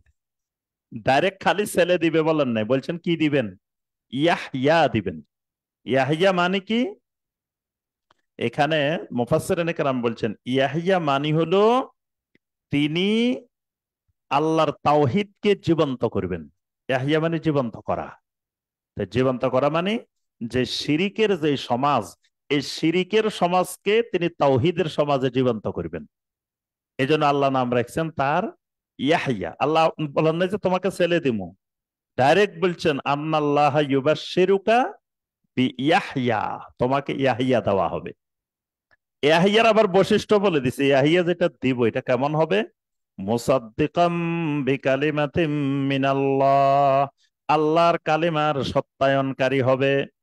আল্লাহর কালেমার সত্যায়নকারী হবে এই ইয়াহইয়া। আল্লাহর কালেমার সত্যায়নকারী মানে কালিমাতে মিনাল্লাহ মানে তাওহীদ। তাওহীদের আরেক নাম, লা ইলাহা ইল্লাল্লাহর আরেক নাম কালেমাতুল্লাহ, কালেমাতুত তাকওয়া। তো এই আল্লাহর কালেমার লা ইলাহা ইল্লাল্লাহর সত্যায়নকারী হবেন। ওয়া সাইয়্যিদান, তিনি সাইয়্যিদ হবেন। সাইয়্যিদ মানে মুফাসসিরিনে কেরাম বলেন তিনি হবেন সাইয়্যিদান ফিল ইবাদাহ, এবাদতকারী হিসাবে তিনি সবার নেতা হবেন। মানে এত বেশি আল্লাহর ইবাদত করবেন, তিনি সাইয়্যিদান হবেন। ওয়া হাসুরান, হাসুর হবেন। হাসুর মানে তিনি কোন নারীর প্রতি কুদৃষ্টি দেওয়া তো দূরের কথা, তার ভিতরেও কখনো কল্পনা আসবে না, এত পবিত্র থাকবেন। এটাকে বলা হাসুরান।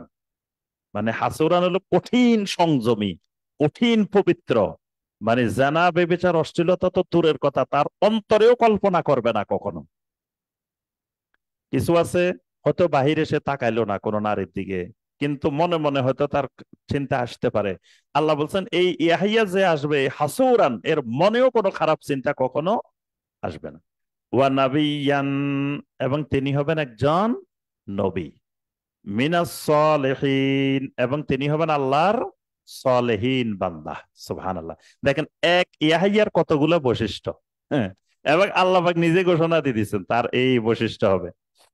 এখন তো দোয়া তো করে ফেলছে, এখন দোয়ার ঘোষণা এসে গেছে, দোয়ার সাথে সাথে কবুল হয়ে গেছে, ঘোষণা এসে গেছে। এখন জাকারিয়া আলাইহিস সালাম চিন্তা করতেছে আহারে, দোয়াও করছি সব হয়ে গেছে, এখন সন্তান হইব কেমনে? ক্বালা রাব্বি আন্না ইয়াকুনু লি গোলামুন, বললেন রব্বুল আলামিন আমার গোলাম হবে কেমনে, আমার ছেলে হবে কেমনে? ওয়াকাদ বালাগানি আল কেবারু, আমি তো একেবারে বার্ধক্যে পৌঁছে গেছি, একেবারে বুড়া হয়ে গেছে, আমার আর সন্তান হইবার বয়স নাই। ওয়ামরাআতি আকিরুন, আমার স্ত্রী হলো আবার বন্দা, আমার স্ত্রীরও ছেলে মেয়ে হওয়ার সম্ভাবনা নাই, তো হবে কেমনে? ক্বালা কাযালিকা আল্লাহু ইয়াফআলু মা ইয়াশা, আল্লাহ রাব্বুল আলামিন বললেন জাকারিয়া এইভাবেই আল্লাহ যা চান তা করেন। সুবহানাল্লাহ। এই তুমিও বুড়া, তোমার স্ত্রী বন্দা, সন্তান হওয়ার সম্ভাবনা নাই, এটাই আল্লাহ করতে পারেন। ক্বালা রাব্বি জাআললি আয়াহ, জাকারিয়া আলাইহিস সালাম বললেন রব্বুল আলামিন তাহলে আমাকে কিছু নিদর্শন দিয়ে দেন, কিছু আয়াত দিয়ে দেন। তা আল্লাহ পাক বললেন ক্বালা আয়াতুকা আল্লা তুকাল্লিমান নাসা সালাসাতা আইয়ামিন ইল্লা রামজা, তোমার নিদর্শন হলো তুমি মানুষের সাথে 3 দিন কোনো কথা বলবে না, 3 দিন তোমার মুখটা একেবারে বন্ধ থাকবে। ইল্লা রামজা, তা বাবা চলবা কেমনে কথা না বললে? তাই কথা বললে ইশারা ইঙ্গিতে বলবা। তো জবানে মুখে কোনো শব্দ উচ্চারণ করতে পারবে না 3 দিনের মধ্যে। আল্লাহর জিকির ছাড়া, মানে মানুষের সাথে, পৃথিবীর মানুষের সাথে একটা শব্দও তুমি মুখের থেকে বাইর করতে পারবে না। যা কথা বলবা ইশারা ইঙ্গিতে বলবা। ওয়াজকুর রাব্বাকা কাসীরা, সুবহানাল্লাহ। এই 3 দিন তুমি বেশি বেশি করে তোমার রবের জিকির করবা। ওয়াসাব্বিহ বিল আশিয়্যি ওয়াল ইবকার, সকাল সন্ধ্যা বেশি বেশি করে তাসবিহ আদায় করবে। সুবহানাল্লাহ। ওয়াইদ ক্বালাতিল মালাইকাতু ইয়া মারইয়াম, এখানে আল্লাহ পাক শেষ করে দিয়েছেন, মানে জাকারিয়া আলাইহিস সালামের আলোচনা শেষ। মানে জাকারিয়া আলাইহিস সালামকে এই 3 দিন নিদর্শন দিয়েছেন, 3 দিনের মধ্যে তার স্ত্রী গর্ভবতী হয়ে গেছে। সুবহানাল্লাহ। 3 দিন কথাবার্তা বলেন নাই, 3 দিন এই শুধু আল্লাহর জিকির করছেন। এই 3 দিনে আল্লাহ পাক তাকে গর্ভবতী বানাই দিয়েছেন। এরপরে স্বাভাবিক ভাবে মায়ের পেটে থেকে ইয়াহইয়া আলাইহিস সালাম জন্মগ্রহণ করছেন। এবার আল্লাহ পাক আসছেন মরিয়ম আলাইহিস সালামের ব্যাপারে। ওয়া ইজ ক্বালাতিল মালাইকাতু ইয়া মারইয়াম, মরিয়ম আলাইহিস সালাম এবার আস্তে আস্তে ওই মেহরাবের মধ্যে লালিত পালিত হইতে হইতে বড় হয়েছে। বড় হওয়ার পরে ফেরেশতারা এসে মরিয়ম আলাইহিস সালামকে বলতেছেন, ইয়া মারইয়াম, হে মরিয়ম, ইন্নাল্লাহ আস্তাফাকে, আল্লাহ রাব্বুল আলামিন তোমাকে মনোনীত করেছেন। সুবহানাল্লাহ। আল্লাহ তোমাকে মনোনীত করেছেন। ওয়া তাহহারাকে, তোমাকে আল্লাহ রাব্বুল আলামিন পবিত্র করে দিয়েছেন। ওয়াস্তাফাকে আলা নিসাইল আলামিন, তোমাকে সমগ্র আলমের নারীদের উপরে তোমাকে শ্রেষ্ঠত্ব দান করেছেন। সুবহানাল্লাহ। ওই যে নবী সাল্লাল্লাহু আলাইহি ওয়াসাল্লাম বলেন 4 জন নারীকে সমগ্র বিশ্বের নারীদের উপরে শ্রেষ্ঠত্ব দেওয়া হয়েছে।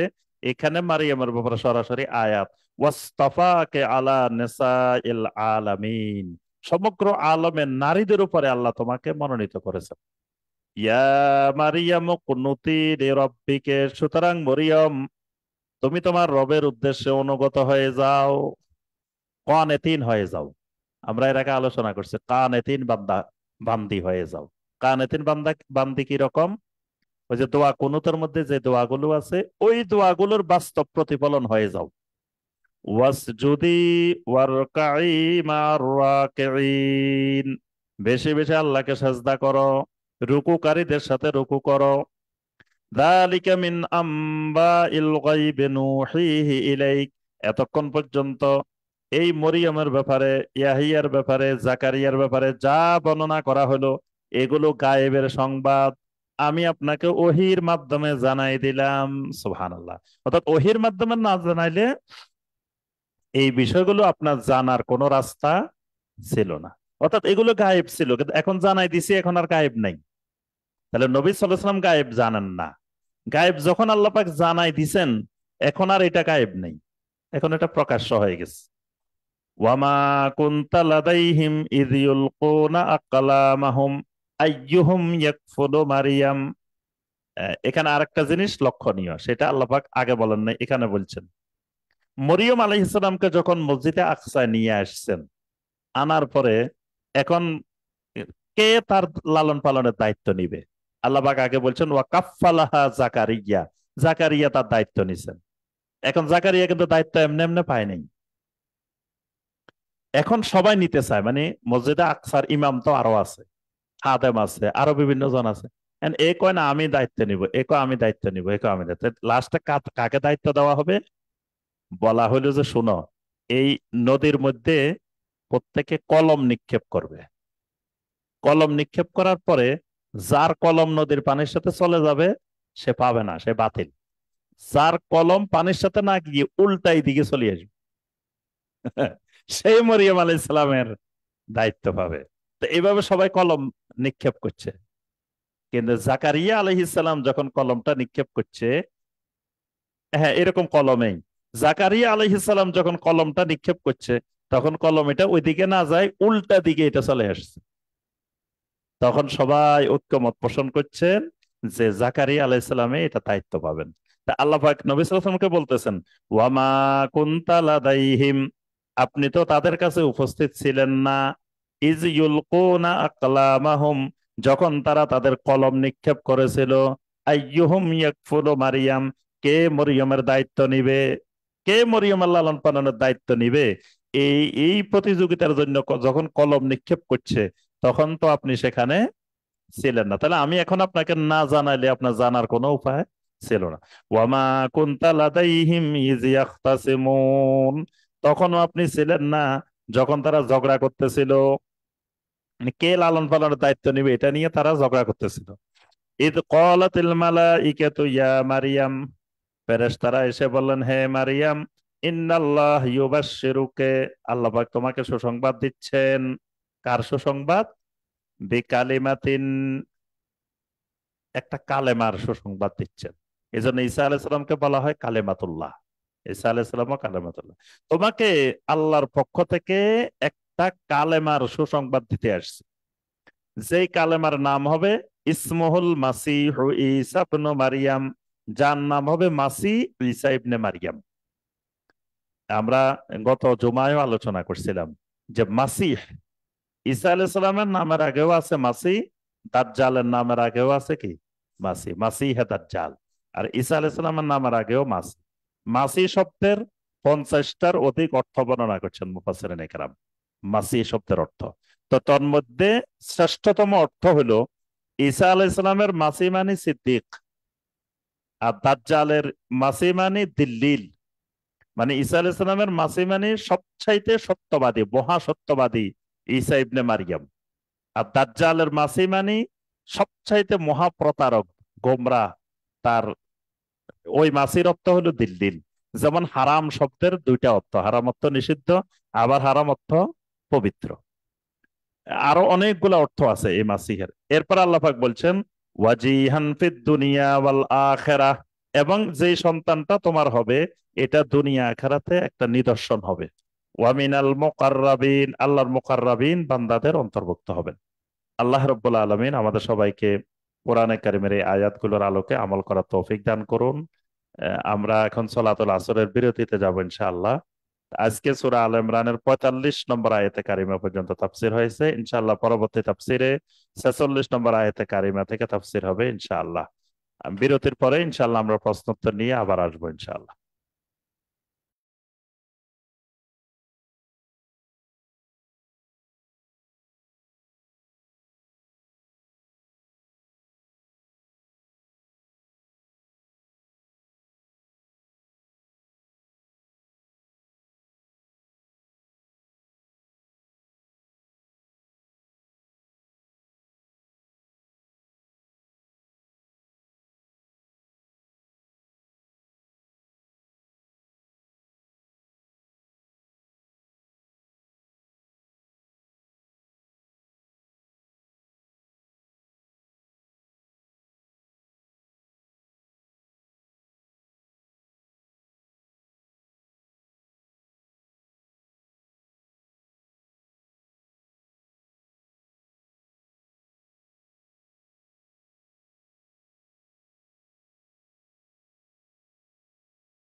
আসসালামু আলাইকুম রহমতুল্লাহি ওয়াবারাকাতুহ। আলহামদুলিল্লাহি ওয়াহদা ওয়াসসালাতু ওয়াসসালামু আলা মান লা নাবিয়্যা বা'দা ওয়া আলা আলিহি ওয়া সাহবিহি ওয়া মাওয়ালা। সম্মানিত ভাই ও বোনেরা, আমরা সলাতের বিরতির পরে আবার আমরা ফিরে আসলাম। এই পর্বে আমরা সংক্ষিপ্তভাবে কয়েকটি প্রশ্নের উত্তর আমরা জানার চেষ্টা করব ইনশাআল্লাহ। একজন জানতে চেয়েছেন, কোন সন্তান যদি নিজেকে নাস্তিক ঘোষণা করে তাহলে তার সাথে বাবা মা এবং পরিবারের অন্যান্যদের সম্পর্ক কেমন হবে?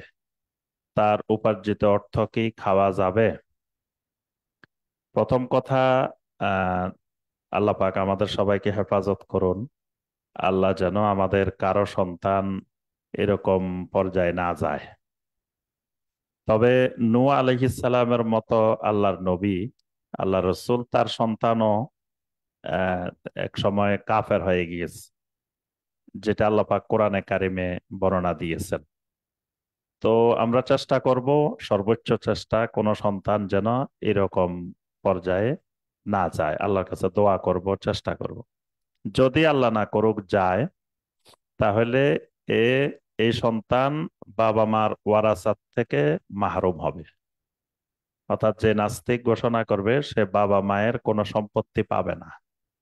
নবী সাল্লাল্লাহু আলাইহি ওয়াসাল্লাম বলছেন, লা ইয়ারিসুল মুসলিম আল কাফের ওয়ালাল কাফের আল মুসলিম।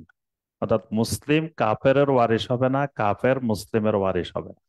তা নাস্তিক মানে কাফের। তো এই কাফের, তার বাবা মা মুসলিম, এজন্য বাবা মায়ের কোনো সম্পদ পাবে না। এটি হলো প্রথম কথা। দ্বিতীয় কথা, এই সন্তানের সাথে যদি স্পষ্ট এরকম ঘোষণা দেয় সে নিজেকে নাস্তিক, এই সন্তানের সাথে বাবা মা ওয়ালা করা যাবে না, সম্পর্ক রাখা যাবে না।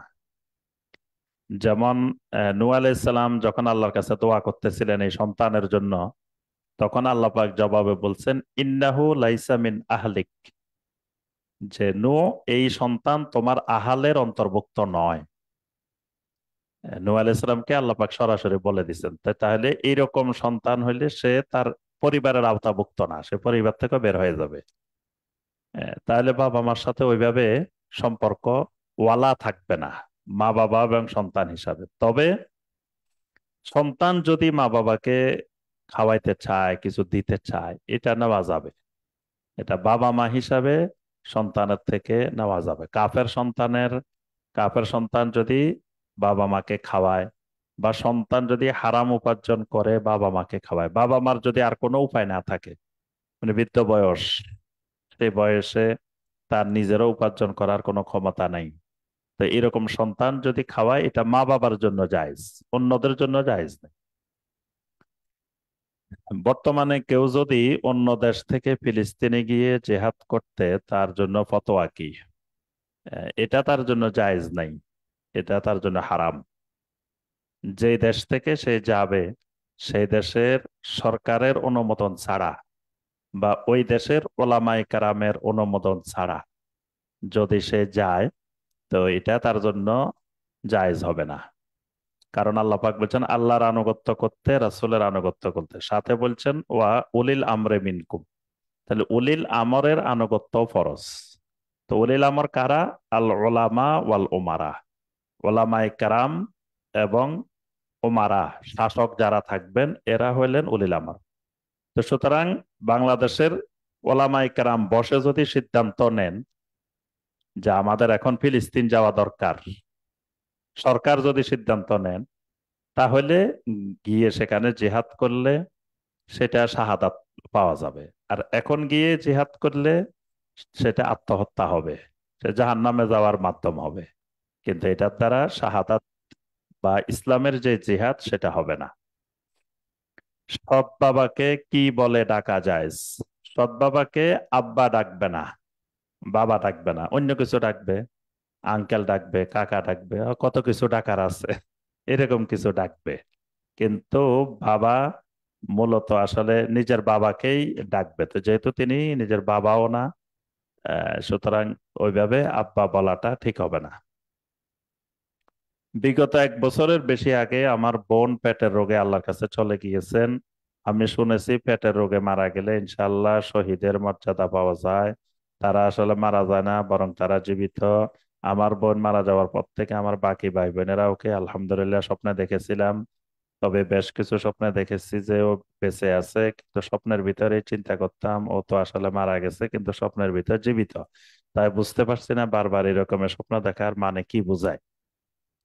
জি, আপনি যে কথাটা বলছেন যে পেটের রোগে মারা গেলে শহীদ, এটা নবী সাল্লাল্লাহু আলাইহি ওয়াসাল্লামের সরাসরি হাদিস। নবী সাল্লাল্লাহু আলাইহি ওয়াসাল্লাম বলছেন, পেটের রোগে আক্রান্ত হয়ে কেউ যদি মারা যায় তাহলে সে শহীদ। কিন্তু শহীদ শরীয়তের পরিভাষায় 2 রকমের। একটা হলো শহীদে হাকিকি, একটা শহীদে হুকমি।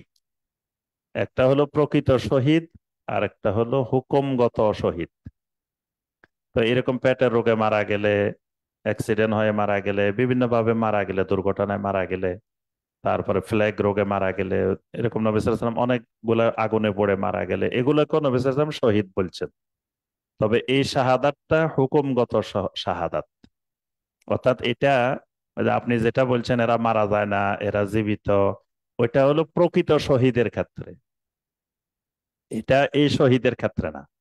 প্রকৃত শহীদ কারা? যারা মূলত আল্লাহর দ্বীনকে সমুন্নত করার জন্য, আল্লাহর দ্বীনকে রক্ষা করার জন্য, আল্লাহর দ্বীনকে বিজয়ী করার জন্য মুশরিকের সাথে, কুফফারের সাথে জিহাদের ময়দানে গিয়ে জীবন দিয়েছেন, এটা শহীদে হাকিকি। তো এখানে আপনার এরা যদি প্রকৃতপক্ষে ইমানদার হয়, শিরিক মুক্ত কুফর মুক্ত ইমানদার হয়, এরকম পরিস্থিতিতে মারা গেলে এদের আল্লাহ পাক একটা মর্যাদা দিবেন। অর্থাৎ স্বাভাবিক মৃত্যুর চেয়ে এই মৃত্যুটা একটু ফজিলতময় মৃত্যু। কিন্তু এর অর্থ এই নয় ওই শহীদেরা যা যা পাবে এরাও তা তা পাবে, এরকম না। তো এরকম স্বপ্নে দেখলে এটা কোনো অসুবিধা নাই, বারবার স্বপ্ন দেখা মানে কিছুই না। স্বপ্নে দেখতে পারেন, সবসময় তার জন্য আল্লাহর কাছে দোয়া করবেন। আর তার জন্য সম্ভব হলে ওয়ারিসেরা সদাকা করবে। এটাই করণীয়, এর বাহিরে আর কোনো কিছু করণীয় নাই। এক ব্যক্তি মিলাদ কেয়াম করে, তাবারক হিসাবে কিছু খাবার পায়, তারপর আমার কাছে এসে ওই খাবার খাওয়ার জন্য অনুরোধ করে। এখন আমার জন্য এই খাবার খাওয়া কি জায়েজ হবে? প্রথম কথা, যেই মিলাদ কেয়ামের কথা বলছেন আমাদের দেশের প্রচলিত মিলাদ কেয়াম, এই মিলাদ কেয়াম বেদাত এবং শিরক। মিলাদের নামে যে গান, কবিতা, বিভিন্ন কিছু সবাই মিলে গায়, এটা বেদাত। আর কেয়াম যেটা বলছেন এটা শিরক। যে যদি নবী সাল্লাল্লাহু আলাইহি সাল্লাম এখানে হাজির হয়ে গেছেন, আল্লাহ রসুল দেখতেছেন, এই সম্মানে আমি দাঁড়িয়ে গেলাম, এই আকীদা নিয়ে যারা দাঁড়ায় যায়, এটা শিরক। তাহলে এই মিলাদ এবং কেয়াম বেদাত এবং শিরক। তো তাবারুকের আবার ভুল কথা বলছেন, তাবারুক হিসাবে কিছু পায়, এটা তাবারুক না। তাবারুক, আল্লাহ সুবহানাহু ওয়া তাআলা যেটাকে বরকতময় বলছেন সেটা তাবারুক। নবী সাল্লাল্লাহু আলাইহি সাল্লাম যে জিনিসগুলোকে বরকতময় বলছেন, ঘোষণা দিচ্ছেন, সেগুলোই শুধু তাবাররুক। এর বাহিরে অন্য কিছু তাবাররুক নাই। তো এখানে মিলাদ কিয়ামের সাথে যেটা দেওয়া হয় এটা তাবাররুক না, এটাকে তাবাররুক বললে গুনাহ হবে। যে কিছু নাস্তা দেওয়া হয়, কিছু খাবার দেওয়া হয়। এখন কথা হলো এই খাবারটা খাওয়া জায়েজ হবে কিনা। এই খাবারটা খাওয়া জায়েজ হবে না। কোন শিরকি অনুষ্ঠানের সাথে, কোন বেদাতি অনুষ্ঠানের সাথে সম্পৃক্ত খাবার, এটা খাওয়া জায়েজ নেই। তো সুতরাং মিলাদ কিয়ামের সাথে যদি কিছু খাবার দেয়, এটা খাওয়া যাবে না। তো এখন প্রশ্ন হলো, যদি খাওয়া না যায়, খাবার এগুলো কি করব? এগুলোকে ফেলে দিব, খাবার নষ্ট করব? না, এই ক্ষেত্রে আহলুল আলমগণ বলছেন এই খাবারগুলো ছোট বাচ্চাদেরকে ছোট বাচ্চাদেরকে দিয়ে দেওয়ার জন্য। বড়রা, অর্থাৎ যারা বালেগ হয়েছে, বয়সপ্রাপ্ত হয়েছে, যাদের উপরে শরীয়তের হুকুম আকাম প্রযোজ্য হয়েছে, তারা খাবে না। তো এই খাবারগুলো যে আপনার আহ, যারা ছোট বাচ্চাদেরকে দিয়ে দিবে, অথবা গরিব মিসকিনকে দিয়ে দিবে, কিন্তু এটা নিজেরা খাবে না। বলছেন যে ইতিপূর্বে একটি প্রশ্ন করেছিলাম, ওই প্রশ্নটির উত্তর এখনো পাই নাই। ওই প্রশ্নটা তো আমরা চেষ্টা করেছি যেগুলা এসেছে দেওয়ার জন্য। আমার প্রশ্ন হলো, দিনদার পাত্রী না পেলে করণীয় কি? দিনদার পাত্রী পাওয়ার জন্য আপনি চেষ্টা করবেন, সর্বোচ্চ চেষ্টা করবেন। না পেলে মানে পাবেন না কেন? তা না পেলে বুঝতে হবে দিনদার পাত্রও নাই। দিনদার পাত্রী যদি না থাকে সমাজে, বুঝতে হবে ওই সমাজে দিনদার পাত্রও নাই। এই জন্য দিনদার পাত্রী নেই। কারণ দিনদার পাত্রী তো তৈরি করবে কারা? বাবারাই তো তৈরি করবে, পুরুষেরাই তো তৈরি করবে দিনদার পাত্রী। তো যে সমাজে দিনদার পাত্রী তৈরি হয় না, বোঝা যায় সে সমাজে দিনদার পুরুষও নাই। হ্যাঁ। তা যদি না থাকে তা আপনিও দিনদার হইতে পারেন নাই, এই জন্য দিনদার পাত্রী পাইতেছেন না। এই জন্য আপনি প্রথমে চেষ্টা করেন নিজে দিনদার হওয়ার জন্য। তাহলে ইনশাআল্লাহ আল্লাহ পাক দিনদার পাত্রী ব্যবস্থা করে দিবেন, অথবা যে পাত্রী দিবেন উনি দিনদার না হলেও দিনদার আল্লাহ বানায় দিবেন। অনেক স্ত্রী কিন্তু হয়তো আগে দিনদার ছিল না, কিন্তু আপনি যদি দিনদার হন, আপনার কাছে আসলে আল্লাহ তাকে দিনদার বানাই দিবেন। হ্যাঁ। ঈমান ও আকীদার মধ্যে পার্থক্য কি? যার অন্তরে বিন্দু পরিমাণ ঈমান থাকবে, পাশাপাশি বিন্দু পরিমাণ অহংকারও থাকবে, সে ফাইনালি কোথায় যাবে? হ্যাঁ, কঠিন গবেষণা। প্রথম কথা, ঈমান আকীদার মধ্যে পার্থক্য, সূক্ষ্ম পার্থক্য যেটা, সেটা হলো ঈমানটা হলো তিনটা জিনিসের সমন্বয়। একটা হলো শাহাদা, জবানে সাক্ষী দেওয়া। একটা হলো তাসদিকে বিল কালব, অন্তরে বিশ্বাস করা। আর একটা হলো আল আমল বিল জাওয়ারে, অঙ্গ প্রত্যঙ্গের মাধ্যমে আমল করা। এই তিনটার সমন্বয়ে হয় ঈমান। তো তিনোটাই গুরুত্বপূর্ণ, ঈমানের জন্য তিনোটাই গুরুত্বপূর্ণ। তবে তিনোটার মধ্যে সবচাইতে গুরুত্বপূর্ণ যেটা, সেটা হলো কালবেরটা, বিশ্বাসেরটা, এটা সবচেয়ে গুরুত্বপূর্ণ। এটার উপরে বাকি দুইটা নির্ভর করে, এবং আমলগুলো নির্ভর করে অন্তরের বিশ্বাসের উপরে। তো অন্তরের বিশ্বাসটার আরেক নাম আকীদা। যেমন মুখের স্বীকারোক্তির নাম শাহাদা, ঠিক অন্তরের বিশ্বাসটার নাম আকীদা। তো এই তিনটার মধ্যে আকীদাটা সবচেয়ে গুরুত্বপূর্ণ। মুনাফেকেরা জবানে সাক্ষী দিছে, শাহাদা পাঠ করছে, আমলও করছে, কিন্তু অন্তরে সমস্যা ছিল বিশ্বাস। এই কারণে এরা আমল করার পরেও, শাহাদা দেওয়ার পরে, মানে বাকি দুইটা এদের মধ্যে ছিল, তা আকীদার গন্ডগোল থাকার কারণে এরা জাহান্নামী। তাহলে বোঝা যায় তিনটার মধ্যে সবচাইতে গুরুত্বপূর্ণ আকীদা। এজন্য কোন কোন সময় আকীদা বলে পুরা ঈমানকে বোঝায়। মানে আকীদা বললে, আকীদা মানে ঈমান, তখন ঈমান আর আকীদার মধ্যে পার্থক্য নেই। যেমন ঈমান ইসলাম, কেউ যদি বলে ঈমান আর ইসলামের মধ্যে পার্থক্য কি? তো ঈমান ইসলামের মধ্যে পার্থক্য হলো, কোন জায়গায় যদি আল্লাহ শুধু ঈমান বলেন, ঈমানের মধ্যে ইসলাম অন্তর্ভুক্ত। কোন জায়গায় আল্লাহ যদি শুধু ইসলাম বলেন, ইসলামের মধ্যে ঈমানও অন্তর্ভুক্ত। এক জিনিস, ঈমান আর ইসলাম।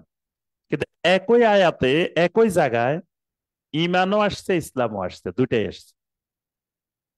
তখন ঈমান বললে আপনার বিশ্বাসের অংশটা, আর ইসলাম বললে কাজের অংশটা, তখন আলাদা হয়ে যাবে। কিন্তু মূলত দুইটা একই, ঠিক ঈমান আর আকীদা দুইটা একই। কেউ যদি আকীদা বলে ঈমান বুঝাবে, ঈমান বললে আকীদা বুঝাবে। কিন্তু দুইটা যদি কেউ একসাথে বলে, তখন ঈমান বললে ওই পূর্ণাঙ্গ তিনোটা বুঝাবে। আর আকীদাটা তখন শুধু অন্তরের জন্য খাস হয়ে যাবে, নির্দিষ্ট হয়ে যাবে। এখন বলছেন যে অন্তরে বিন্দু পরিমাণ ঈমান আছে, আবার বিন্দু পরিমাণ অহংকারও আছে। তো এটা আল্লাহ ফয়সালা করবে। তবে নবী সাল্লাল্লাহু আলাইহি ওয়াসাল্লাম বলছেন, লা ইয়াদখুলুল জান্নাতা মান কানা ফি কালবিহি যাররাতুম মিন কিবির, যার অন্তরে এক যাররা পরিমাণ কিবির আছে, সে জান্নাতে প্রবেশ করবে না। তো মুহাদ্দিসিনে কেরাম বলছেন, সে প্রথমবার জান্নাতে যাবে না কিবিরের কারণে, কিবির যেহেতু কবিরা গুনাহ, হারাম। তো পরবর্তীতে আল্লাহ তাকে জান্নাত দিবেন। কিন্তু কিবিরের কারণে তার ঈমান ভাঙবে না, এটা ঈমান ভঙ্গের কারণ না, সে স্থায়ী জাহান্নামী হবে না। কোরআন ও সুন্নাহ যে কোনো আমলের অনেক ফজিলত আছে, তাই আমল করার সময় আল্লাহ সন্তুষ্টির জন্য নিয়ত করার পাশাপাশি ওইসব ফজিলত লাভের জন্য নিয়ত করব। আর আর দুনিয়ার যে ফজিলত গুলো আছে, সেগুলো চাইলেও কি প্রতিদান কমে যাবে, নাকি শুধু আল্লাহ সন্তুষ্টির জন্য নিয়ত করলে সব ফজিলত পাওয়া যাবে? জি, বুঝতে পারছি। যদি আমলটি আল্লাহর জন্য হয়, আমল যে কোনো আমল করার ক্ষেত্রে প্রথমত আল্লাহর সন্তুষ্টি তো মুখ্য থাকবেই। আমল যদি একমাত্র আল্লাহর সন্তুষ্টির জন্য না হয়, এখলাস না থাকে, আমল কবুল হওয়ার শর্তই হলো এখলাস। তো এখলাস না হলে তো আমলে কবুল হবে। কিন্তু আমলটা করার সময় যে আমলের যদি ফজিলত বর্ণনা করা আছে, যেমন নবী সাল্লাল্লাহু আলাইহি ওয়াসাল্লাম বলছেন যে এটা বললে আল্লাহ তার গুনাহ মাফ করে দিবেন, বা এটা বললে তার ইমানি মৃত্যু হবে, বা এটা বললে এই ফজিলতটা বলা হয়েছে, আপনি ফজিলতটার অবশ্যই আশা করবেন। ফজিলতের আশা এই জন্য তো যে যে সমস্ত আহলুল ইলমরা বলছেন যে দঈফ হাদিস দিয়ে আমল করা যাবে না, কড়াভাবে নিষেধ করছেন। ইমাম বুখারী রাহিমাহুল্লাহ, ইমাম মুসলিম রাহিমাহুল্লাহ, ইয়াহিয়া ইবনে মুঈন রাহিমাহুল্লাহ, আব্দুল্লাহ বিন মুবারক রাহিমাহুল্লাহ, ওনারা সবাই বলছেন যে দঈফ হাদিস দিয়ে আমল করা যাবেই না। কেন যাবে না? কেউ কেউ কয় আমলের ক্ষেত্রে দঈফ হাদিস গ্রহণযোগ্য। তো ওনারা বলছেন যে যে আমল তো পরে, আগে আপনি যখন আমলটা করবেন, আগে কি করবেন? আপনি দেখলেন যে এই আমল করলে এত ফজিলত, আগে আপনি ফজিলতটা বিশ্বাস করবেন, তারপরে গিয়ে আপনি আমল করবেন। তা একটা দঈফ হাদিসের উপরে আপনার বিশ্বাস গড়ে উঠতেছে। তা আকীদা বা বিশ্বাস কখনো দঈফ হাদিসের উপরে গড়ে ওঠে না, এই ব্যাপারে সবাই একমত। তাহলে ওটার আপনি আমল বললেও আমলের সাথে কিন্তু আকীদার সম্পর্ক আছে। তো এই জন্য দঈফ হাদিসের দিয়ে আমল করা যায় না। তো এখানে আপনি ফজিলতের আশা অবশ্যই করবেন, এটাতে সওয়াবের কমতি হবে না, কোনো কিছু হবে না। আর ইখলাস তো থাকতেই হবে, পাশাপাশি সওয়াবেরও আশা করা যাবে।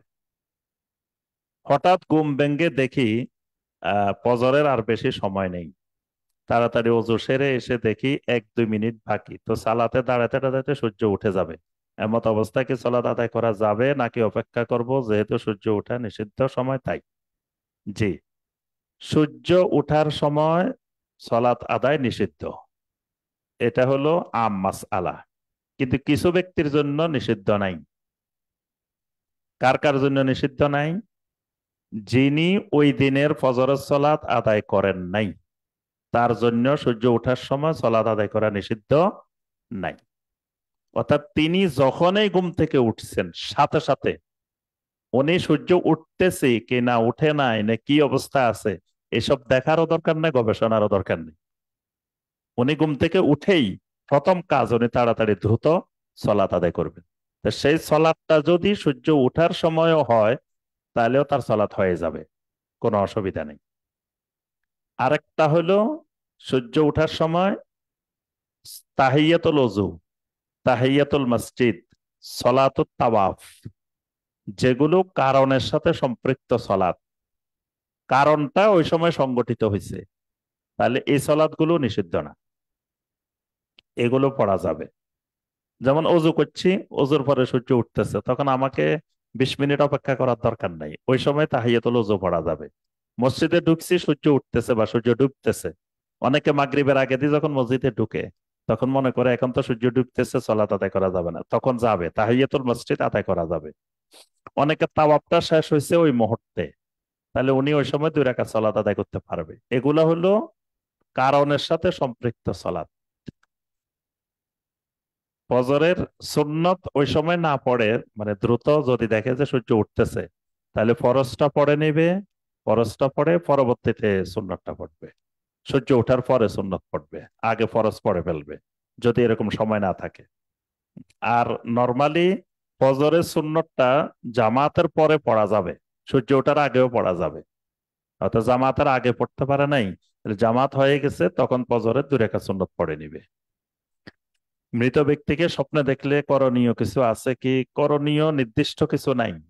করণীয় হলো ওইটাই যে সদাকা করা আর আল্লাহ সুবহানাহু ওয়া তাআলার কাছে দোয়া করা।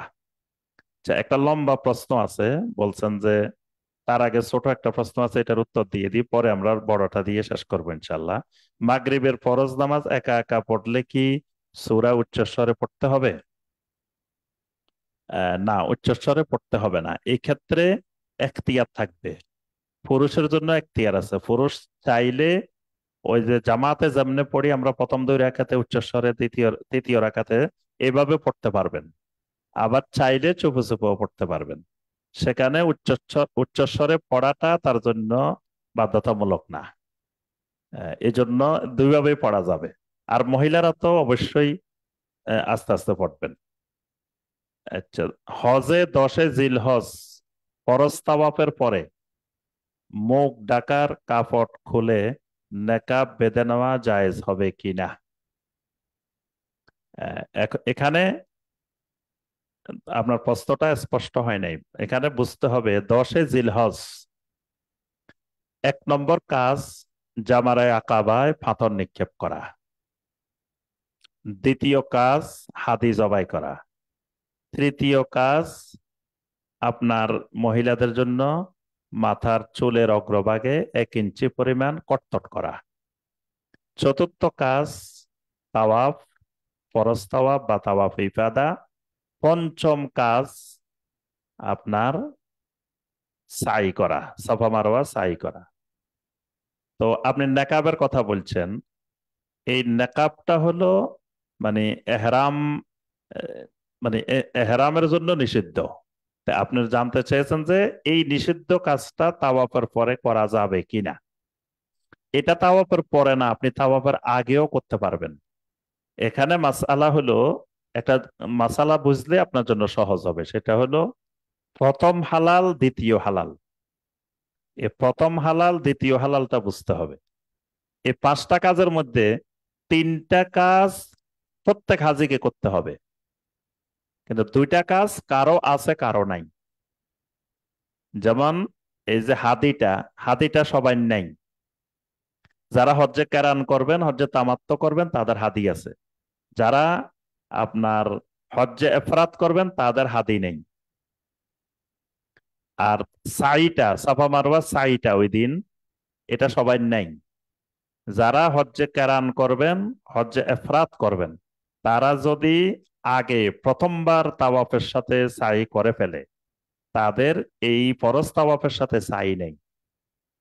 তাহলে বাকি রইল 3টা কাজ। 3টা কাজ জামারা, আর আপনার মাথা চুল কাটা, তাওয়াফ। 3 কাজের যে কোনো 2টা কাজ করে ফেললে উনি প্রথম হালাল হয়ে গেছে, আর 3টা করে ফেললে দ্বিতীয় হালাল হয়ে গেছে। তো প্রথম হালালের পরেই আপনি নেকাব লাগাইতে পারবেন। মানে 3টা কাজের যে কোনো 2টা করে ফেলছেন। একজন মহিলা 2টা করে ফেলছে, 3টার মধ্যে যে কোনো 2টা, 3টার যে কোনো 2টা করে ফেলছে, বাস উনি এবার নেকাব লাগাইতে পারবেন।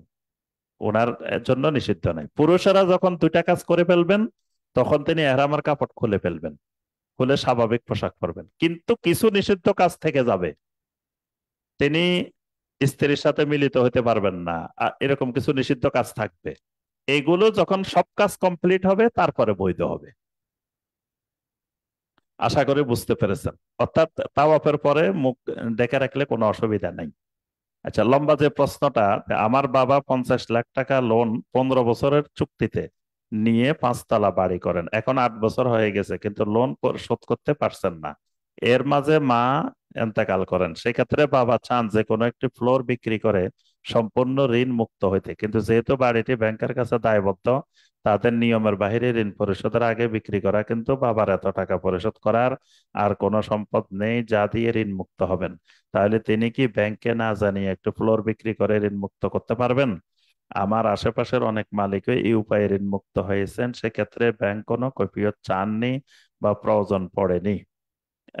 তো তাদের আমাদেরকে দেয়া শর্ত হলো, যদি আমরা আসল টাকা সব একসাথে পরিশোধ করতে পারি, তাহলে কোনো সুদ নিবেন না এবং দলিল ফেরত দিবেন সাথে সাথে। এখন আমরা কি বিক্রি করতে পারবো? এখানে বলছেন যে আপনার আপনার বাবা 50 লাখ টাকা লোন নিছেন। আহ, আবার বলছেন যে মা মারা গেছেন। তো এখানে লোনটা কার নামে, মানে বাবার না মার? এখন বলছেন যে মা মারা গেছেন, বাবা চান একটা ফ্লোর বিক্রি করে সম্পূর্ণ ঋণ মুক্ত হইতে। এখন সম্পূর্ণ ঋণ মুক্ত কি নিজে না মায়ের? এখানে বিষয়টা স্পষ্ট করেন নাই। তো যাই হোক, যিনি ঋণ ঋণ করেন, বাবা হোক মা হোক, যিনি মারা গেছেন তার ঋণ হোক বা যিনি জীবিত আছেন তার ঋণ হোক, তো এই ঋণ থেকে মুক্ত হওয়া তো অবশ্যই ফরজ। তো এই ক্ষেত্রে আমার পরামর্শ হলো, এই বিষয়টা বোঝার পরে যেটি পরামর্শ দেবো সেটি হলো, যেভাবে হোক তাড়াতাড়ি আপনি একটা ফ্ল্যাট বিক্রি করে হোক বা যেভাবে হোক, যদি কোনো ঝামেলা না হয়, সমস্যা না হয়, তাহলে আপনি তাকে ঋণ মুক্ত করবেন। বাবা মা যিনি ঋণগ্রস্ত, তাকে ঋণ মুক্ত করা ফরজ। নবী সাল্লাল্লাহু আলাইহি সাল্লাম ঋণের ফয়সালার আগে জানাজা পড়াইতেন না। কোনো ব্যক্তি মারা যাওয়ার পরে তার ঋণের দায়িত্ব কে নিবে, এটা ফয়সালা করার আগে নবী সাল্লাল্লাহু আলাইহি সাল্লাম জানাজা পড়াইতেন না। তাহলে সুতরাং ঋণ ঋণটা যে কোনো ভাবে দ্রুত পরিশোধ করা দরকার। এজন্য আপনি যদি ফ্ল্যাট বিক্রি করতে পারেন, তো আমার পরামর্শ আপনি একটা ফ্লোর বা একটা যে যে যা বিক্রি করে আপনি ঋণ পরিশোধ করতে পারেন, এইভাবে করে দিবেন ইনশাআল্লাহ। তাহলে তিনি ঋণ মুক্ত হবেন। আল্লাহ পাক আমাদের সবাইকে তৌফিক দান করুন। আল্লাহর দিনকে সঠিকভাবে জেনে বুঝে দিনের উপর আমল করার আল্লাহ পাক তৌফিক দান করুন। আল্লাহ পাক রোড টু সাকসেস এর এই খেদমতকে কবুল ও মঞ্জুর করে নিন। আমাদের সকলের উপর আল্লাহ পাক রহম করুন। আমিন ইয়া রাব্বাল আলামিন। সুবহানাকা আল্লাহুম্মা বিহামদিকা আশহাদু আল্লা ইলাহা ইল্লা আনতা আস্তাগফিরুকা ওয়া আতুবু ইলাইক। আসসালামু আলাইকুম ওয়া রাহমাতুল্লাহি ওয়া বারাকাতুহু।